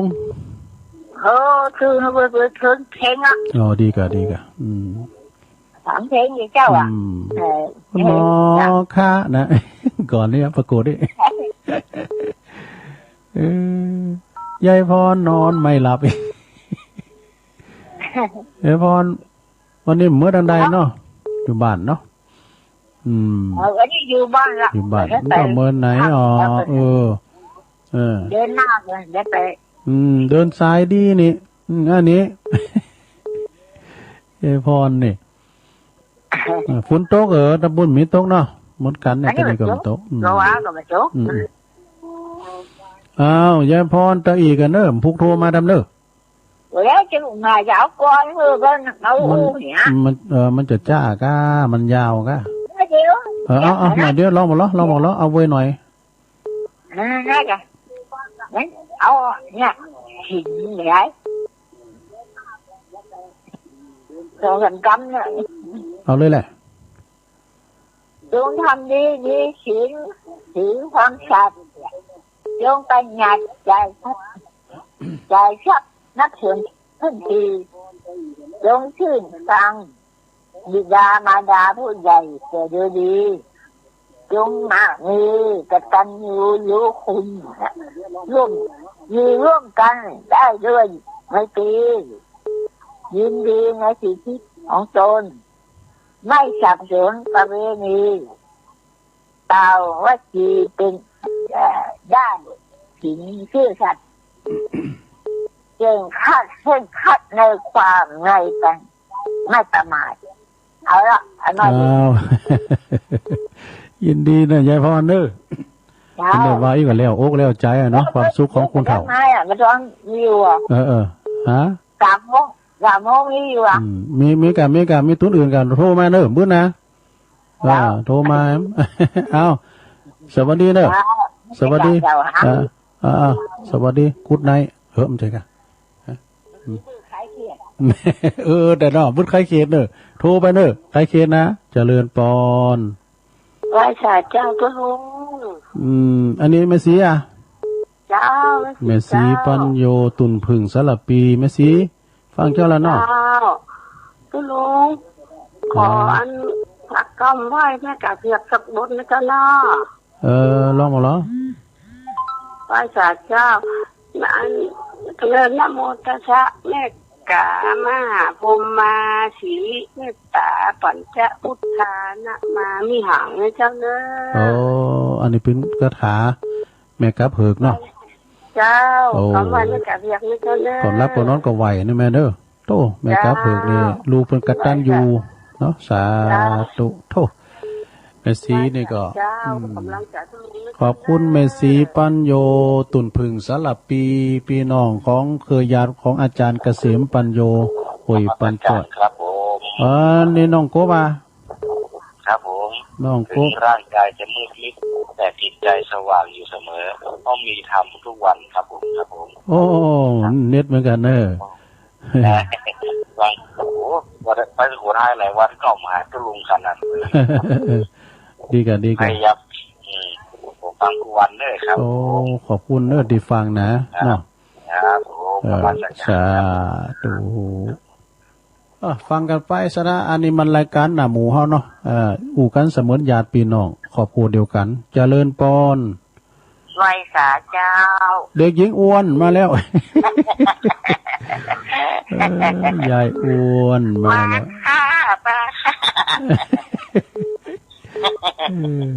กิติลังกาฟังเจ้าละหลวงอ้นเนาะฟังกับเจ้าแล้วสมอเพลงใหม่ๆโอ้เพลงไหวพระไหวเพื่อนสั่งข้าวเกี้ยวใส่ข้าวเกี้ยวอะไรยังเล่นรักขนาดวันนี้นะครับที่การฝึกเนาะหลวงโอ้นี่ไปไหนมาได้สบายแต่คุณที่เพิ่นไปวัดได้ในการเพิ่นโทนความจำหลวงโอ้เนาะแต่เพิ่นติดต่างติดเตงมาอินดูเพิ่น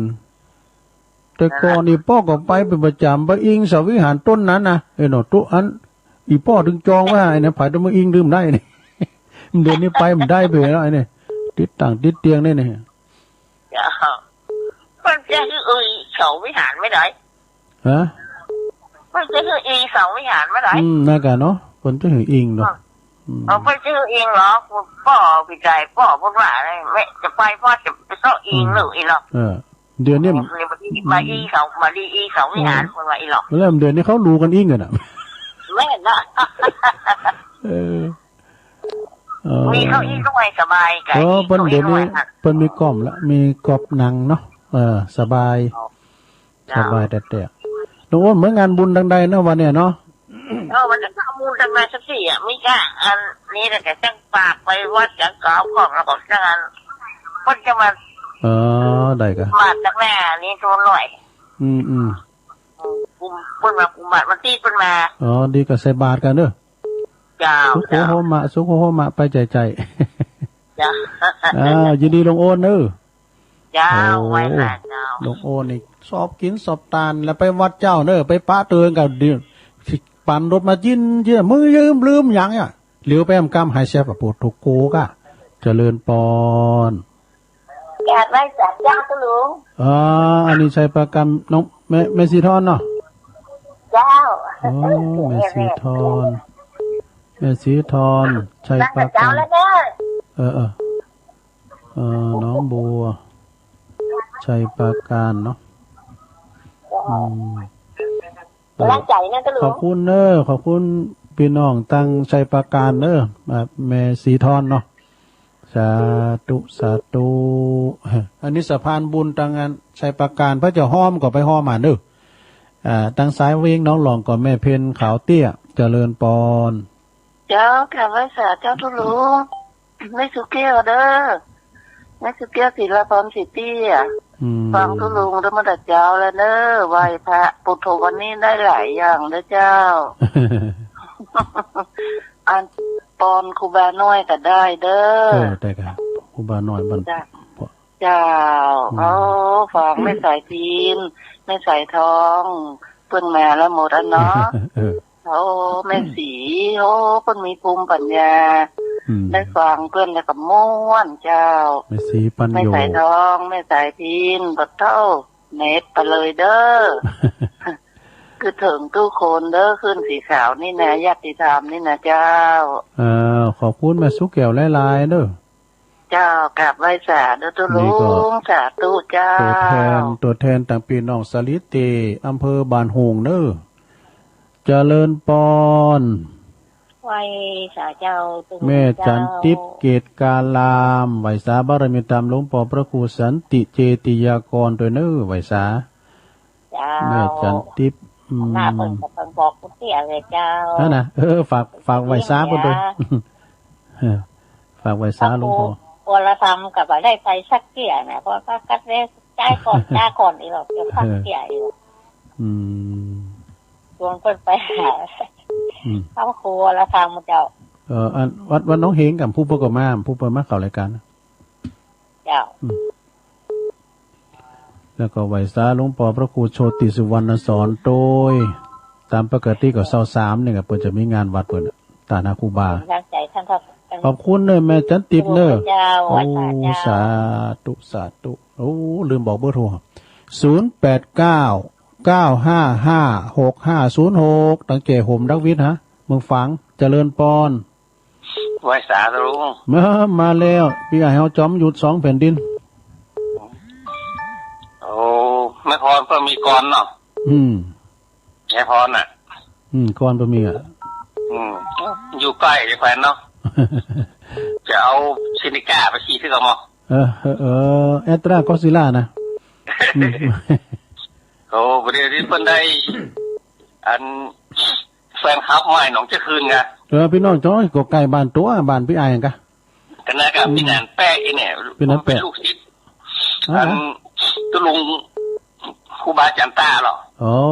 จันตาลังสีอ่ะพุทธวัดกูเต่าอ่ะลูกศิษย์ครูบาจันตาวัดหนองจังคืนหนองจังคืนน่ะกะเสือมาเด้อครูบาจันตาหนองจังคืนแต่กะตำบลตุปากับตำบลจังคืนตำบลเดียวกันเนาะตำบลคนละตำบลติดกันอ่ะก็พี่ไอ้เหรอลำจ้างเลยเหรอตรงใดตำบลหนองตำบลตุปานั่นกะตำบลเดียวกันน่ะเนาะตำบลประตูป่าอันนั้นเพิ่นตำบลหนองจังคืนแต่ตำบลอันนั้นน้องจังคืนนี่เป็นตำบลได้แต่ก็น่าเป็นตำบลน้องจังคืนเป็นตำบลหนองจังคืนก่อนเนี่ยเป็นนั้นแปะชวานก็ไปยาบ้านนั่นอายุวัฒแปะธนวัฒแปะคิดว่าธวัฒโกอ่ะใจโกเราถูกใจเนี่ยตะแปะเนี่ยก็ใครยังปืนว่ากันเนาะตุลุงแล้วก็ตุลุงทาก็ว่าอายุวัฒโกไม่ใช่นะไม่ใช่อ้วนคือแปะตุลุงทาก็แล้วบทไว้ผิดป่วยเนาะก็เอาไหมอายุวัฒแปะถูกใจพี่สมัยโทรมาแล้วยังก็เดียวกับเป็นติ่งอ่ะกะก็เดียวอยู่โทรมาพี่สมัยเด็กจ้าหรือเพิ่นนี่นะอะไรยายพรกันนี่ยายพรนิดๆเลยกะก็เดียวยายพรนิดก่อนนี่ถึงเวลาเนาะเพราะว่าฟันเนาะทำก่อนกับเบาออกโฆษณาก่อนนิดเหมือนกันได้โตโยต้าก้ามยังไงก่อนนี่ไอ้พี่ไอ้จำได้ดีแหละนะครับมันยังจ่ายไม่ได้จะเอาซื้อของเก่าเราจะไปได้แต่โลแกนมาไว้ตัวกันเนาะใครสนใจแต่ขายน้ำบ่อหางก็คูดมาให้เปิ้นบนเนอไปซื้อราคาดีเนอโอ้รับรองเอามาส่งของบ้านเถอะมาลงบ้านนี่เถอะโทรคือราคาอย่างงามกันแล้วรุ่นนั้นครับคูดมาเนอน้ำบ่อหางเนี่ยบ่โอ้7โจโคตรแล้วว่ะเปิ้นราคาอย่างดียิ่งเก่ายิ่งแพงเนี่ยถ้ามีไอ้ที่ใครคู่ขึ้นตะบนให้นะครับอยู่กึ่งๆนั่นน่ะพูดเท่าสมอนี่ราคาพิเศษเนาะได้ราคาเอาแล้วพี่ไอเอาแล้วขอบคุณหลายๆเด้อกระเดียวไว้จ้าตุกระเดียวหลวงพ่อมณีจะเข้ามานี่พี่ไอใต้หัวเด้อต่างงานพี่ไอยุทธจอมยุทธ2แผ่นดินพุทโธอันนี้เป็นกะของเก่าเจริญปอนสาธุลุงแม่คำปันเนาะแม่คำปันเหล่าสันปิงมาแล้วฟังเจ้าแล้วเนาะวันนี้ตาเมืองฟางนี่หายนะถ้าดำได้ยินจ้าแม่ซีทอนขึ้นมาเนี่ยเนาะตอนสองขอบคุณแม่คำปันนะหลงเด้อบุญทักษาเด้อสาธุ ตังปูโนตังแม่เหลวเขาบ่รอโขงเป้าอ่ะแม่โนนเขาน้องตายเขาแม่โบคลีเขาเนี่ยแม่มนปุโนแม่มนยังก็พุทธนิมิตเจริญปอนเจ้าแม่น้อมะเจ้าแม่น้อมจะได้ไปฉีดยาแล้วฟังก็ใส่แบกเท่าก็ขนเข้าแบกก็ได้ไม่นานแกจินตนาการเอาเนาะเจ้าแม่น้อมตาจ้างฟังไม่ใส่ผิดกระมัวแต่ก่อนเป็นนักเปลี่ยนเนาะหลากหลายบัดตังพี่ไอ้ขจรพอใจตัวเน้อบั่นตาจ้างเนาะขจรพอใจขับรถใส่แบกขับรถทักบาทดีแล้วจิตอาสาจิตอาสาดีแล้วขอบคุณเน้อแม่ขอบคุณแม่น้อมเน้อจ้าสาธุเจ้าไปตางงานปกกำนันวิวัฒน์ปัญโยยอดโดยเจริญปอนกราบใบสาโอ้มาแล้วบุตรโตชัยวัฒนาคเสโนพี่ไอ้ใต้โหเฮาลื่นลงวันฟังตลอดนะครับผมลื่นลงเฮาบันทิมาแล้ววันนี้ยังแฟนน้อยเนาะเพลงคุณเถาไม่ยิงแล้วเพลงไม่ยิงว่าใครมีเลยสมมติแต่วันนี้นักไม่ยิงแล้ววันนี้เอาเน้นนักให้หน่อยนึงกันเนาะเหมือนข้าวคอยเคียวเหมือนข้าวคอยเคียวอย่างมันชอบมันมูลที่ไม่ยิงนักวะเนี่ยแล้วก็เพลงงานสาวเหนือเบื่อรักเนาะนั่นแหละก่อนมันมีไงพี่มีสาวนะเพิ่นนี่ตุ๊กบอกเพิ่นน้อยแล้วตัวแหนเนี่ยนี่เพิ่นบอกเพิ่นเปิดเพลงยิงพงอ่ะนี่ก็เพลงผู้ชายนี่เปิดที่ก็ว่าจะเอาซักไทยลูกทุ่งลูกกรุงไว้กะเอาอันนั้นคอลูกกรุงขึ้นไม่หน่อยแล้วเอาลูกทุ่งใส่อ่ะนั่นแหละเพลงไม่ยิงนักวันไหนได้โอ้ดีคนเฒ่าไม่ยิงไว้อีผมกูจ่อยป้าทุกเพลงไม่ยิงนักวันไหนก็อีกอ่ะแต่กะเจ้าก่อนนี่แม่พี่สาวห้องเพลงห้องเพิ่นอยู่นี่เพิ่นฟังไปจัดรายการวิทยุแน่เพลงไม่ยิงแน่นี่เพลงเก่าแล้วห้องได้หมดแล้วนั่นนี่เจ๊กะเจ้าก่อนนี่มันเพิ่นว่าฟังเพลงตุ่นแหนนี่มันไม่ได้นี่โดมันไม่ได้ยั่งมันเรียนฟังเพลงงานเรียนไปจัดรายการนะเดี๋ยวอย่างโฆษณาเดี๋ยวงานไปฟังวันจะไปฟังเพลง2เพลงปวดโถโฆษณาขายของปวดกายแต่กะสมัยก่อนจะให้พี่ไอ้เฮาต้องเขียนหนังสือไปขอเพลงอ่ะเนาะ 2-3 วันแต่จะถึงอย่างเขียนจดหมายไปขอเพลงกันเด้อซะก่อนน่ะแล้วก็ยิ้มก่อนอ่านตะวันก่อนเปิดด้วยมันใจกะอันนั้นมันจดหมายเหรอก่อนตะวันก่อนเปิดโอ้อันถึงของเก่าเนาะตะก่อนผมก่อนนี่นับปีนยังอ่ะพี่น้องผมน่ะผมก็เคยหลินแล้วบ่แบะไว้อ่ะนั้นมีของเก่าอ่ะนะมันมึนน่ะไปเอาอ่ะเด้โอ้อายุนี่เพิ่น100 ปีปลายเพิ่นก็ได้โอ้ไม่ไหนนี่เอากะนี่มันนักของเด้อได้ไปนักมันบ่หางเด้อไหนมีไหนก็อันดิ้งกีน่ะบ่เก่าอ่ะเป็นไข่โหคอยโหที่ไข่โหเด็กกว่าที่กินแต่พ้องลินพ้องเนาะเซลคนเฒ่ามันกระจุคนเฒ่าจุคนหูที่ไข่โหนี่มันยังแควนนะยืนเนี่ยแต่เป็นหนังงอคอกเป็นหนังดำยังงอขีโลไหวงอขีโลนะปล่อยงอสูงหนังดำยังงอขีโลนะพวกอายุมายืนเด็กอะขอบคุณปีอายเนอสาธุปีอายใต้โหเฮาเนอลื่นลงโธ่อันนี้ก็หยอดได้ละเจริญปอนครับไว้สาครับผมหลวงพ่อมานิดมาแล้วหั่นมาก็ให้จอมยุทธมาก็จะเป็นได้เข้าซ้อห่มกันนะท่านเป็นเจ้าซ้อนะท่องกันไปก็ท่องกันมาแล้วก็กำลังใจทุลุงแล้วก็ท่านผู้ฟังท่านทายโยมทั้งหลายเนาะใส่ลากมักมีวันหน้าเปิด YouTube เอาเพลงสดใสลุงปู่ทองมาห้องเนอะน้ำลมสมัยก็ฮะสมัยเปิดนั่นเอาแล้วท่องมันมีน้องท้อน้องเอิญอยู่คันนี้นะอันนั้นมันเป็นเพลงแย่คอเนาะ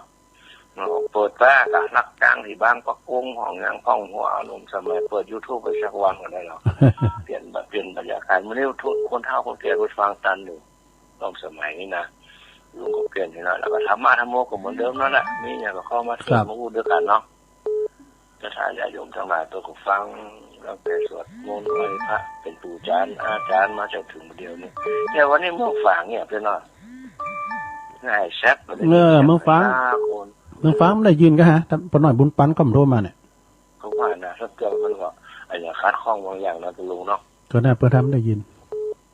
ถ้าเป็นมาคัดข้องเพิ่นโทรมาเป็นอย่างอ่ะฟังไปเนาะถ้าพี่เปิดฟังทางโทรศัพท์แล้วผมเปิดเนาะดีผู้เฒ่าไปเรียนต้นพัฒนาการขึ้นทำ7 ปีประเทศไทยจะสร้างดาวเทียมได้แล้วเนอะขึ้นสู่ต้องฟ้าประโตถ่ายทอดอย่างลงมาหันโมในประเทศไทยนะทำ7 ปีนะคนคาดการณ์ไว้นะเทคโนโลยีจะก้าวหน้าหลวงพ่อทักวิทย์ในหลวงพ่ออะไรต่อได้ยินแล้วดีละเดี๋ยวไปละเพราะเราก็เรียกท่าน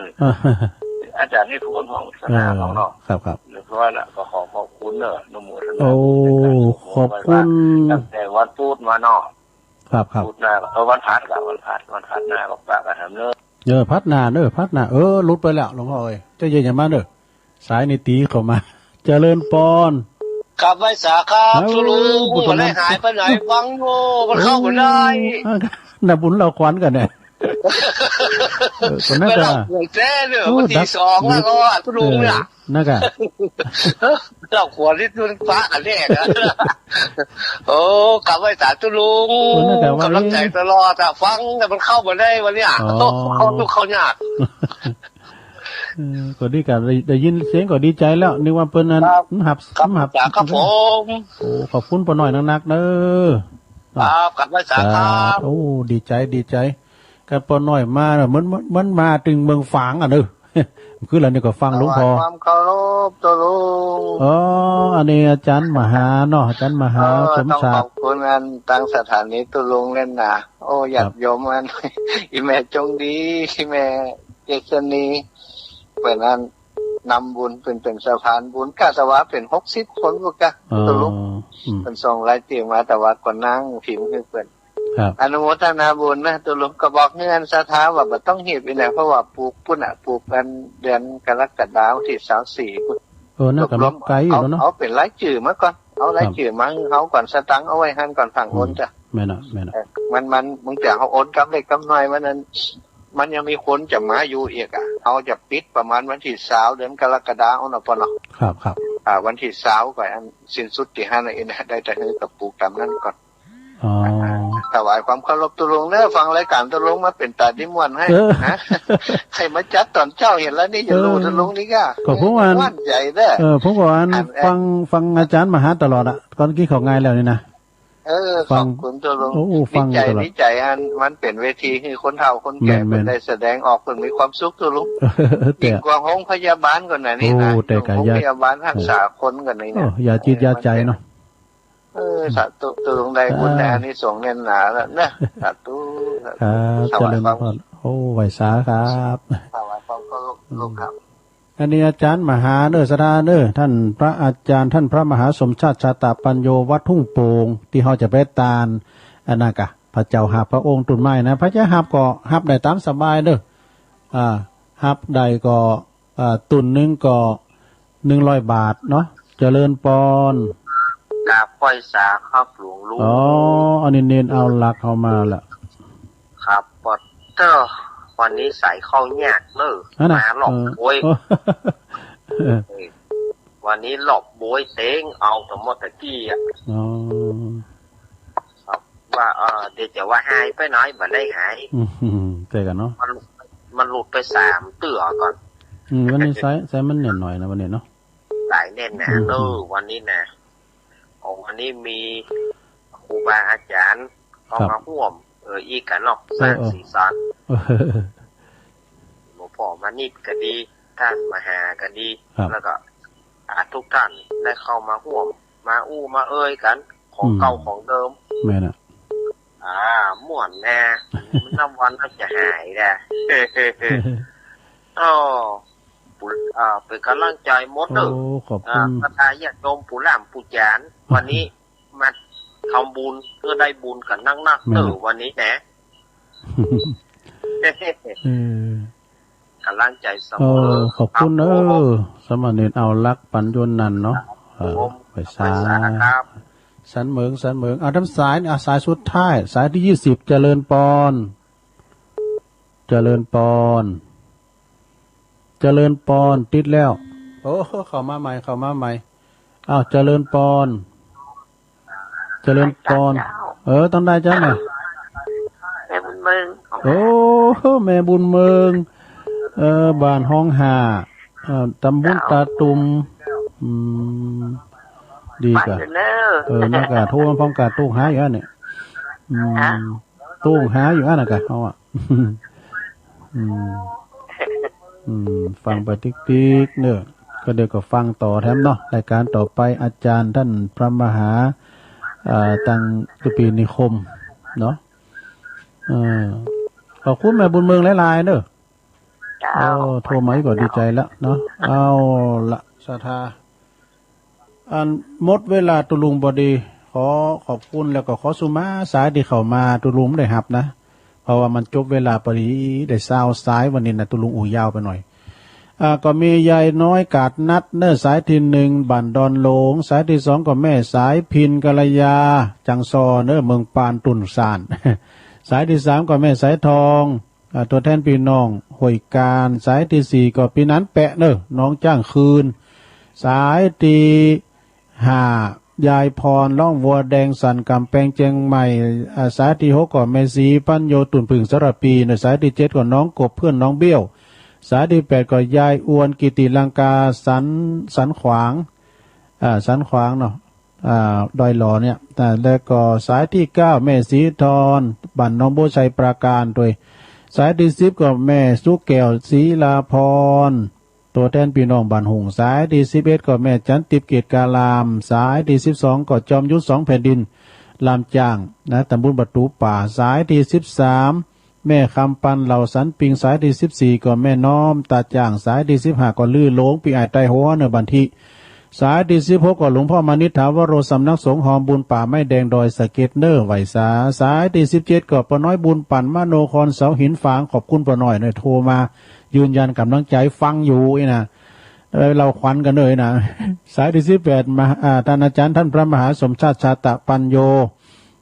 เปิ้นอยู่ที่วัดทุ่งโป่งอยู่เนอะพระเจ้าหอมบุญก็เปิ้นก็จดได้สายที่19ก็สมณเณรเอารักปัญโยนันวัดสันเมืองเนอะสายที่20แม่บุญเมืองห้องห้านี่อยู่ตำบลตาตุ่มนี่เนอะศรัทธาญาติโยมทั้งหลายตุลุงก็บริหารเวลามาสมควรเวลาเนอะศรัทธาเนอะตุลุงนำรายการจากราชศรัทธาไปก่อนปุ้นวันการแรงบ่าย3 โมงมาปะกันพัดศุกร์เสาร์ปินลำดับต่อไปขอบคุณสถานีทุกสถานีที่เปิดลิงก์สัญญาณไปแล้วก็ขอบคุณทางปกออกสถาต่างหลายโดยเนอร์นำรายการจากราชสถาไปก่อนอยู่ดีมีสุขเหมือนกันจุโพนจุตานเนอร์จัตตารโอธรรมาวัฏันติอายุวันโนสุขังปะลัง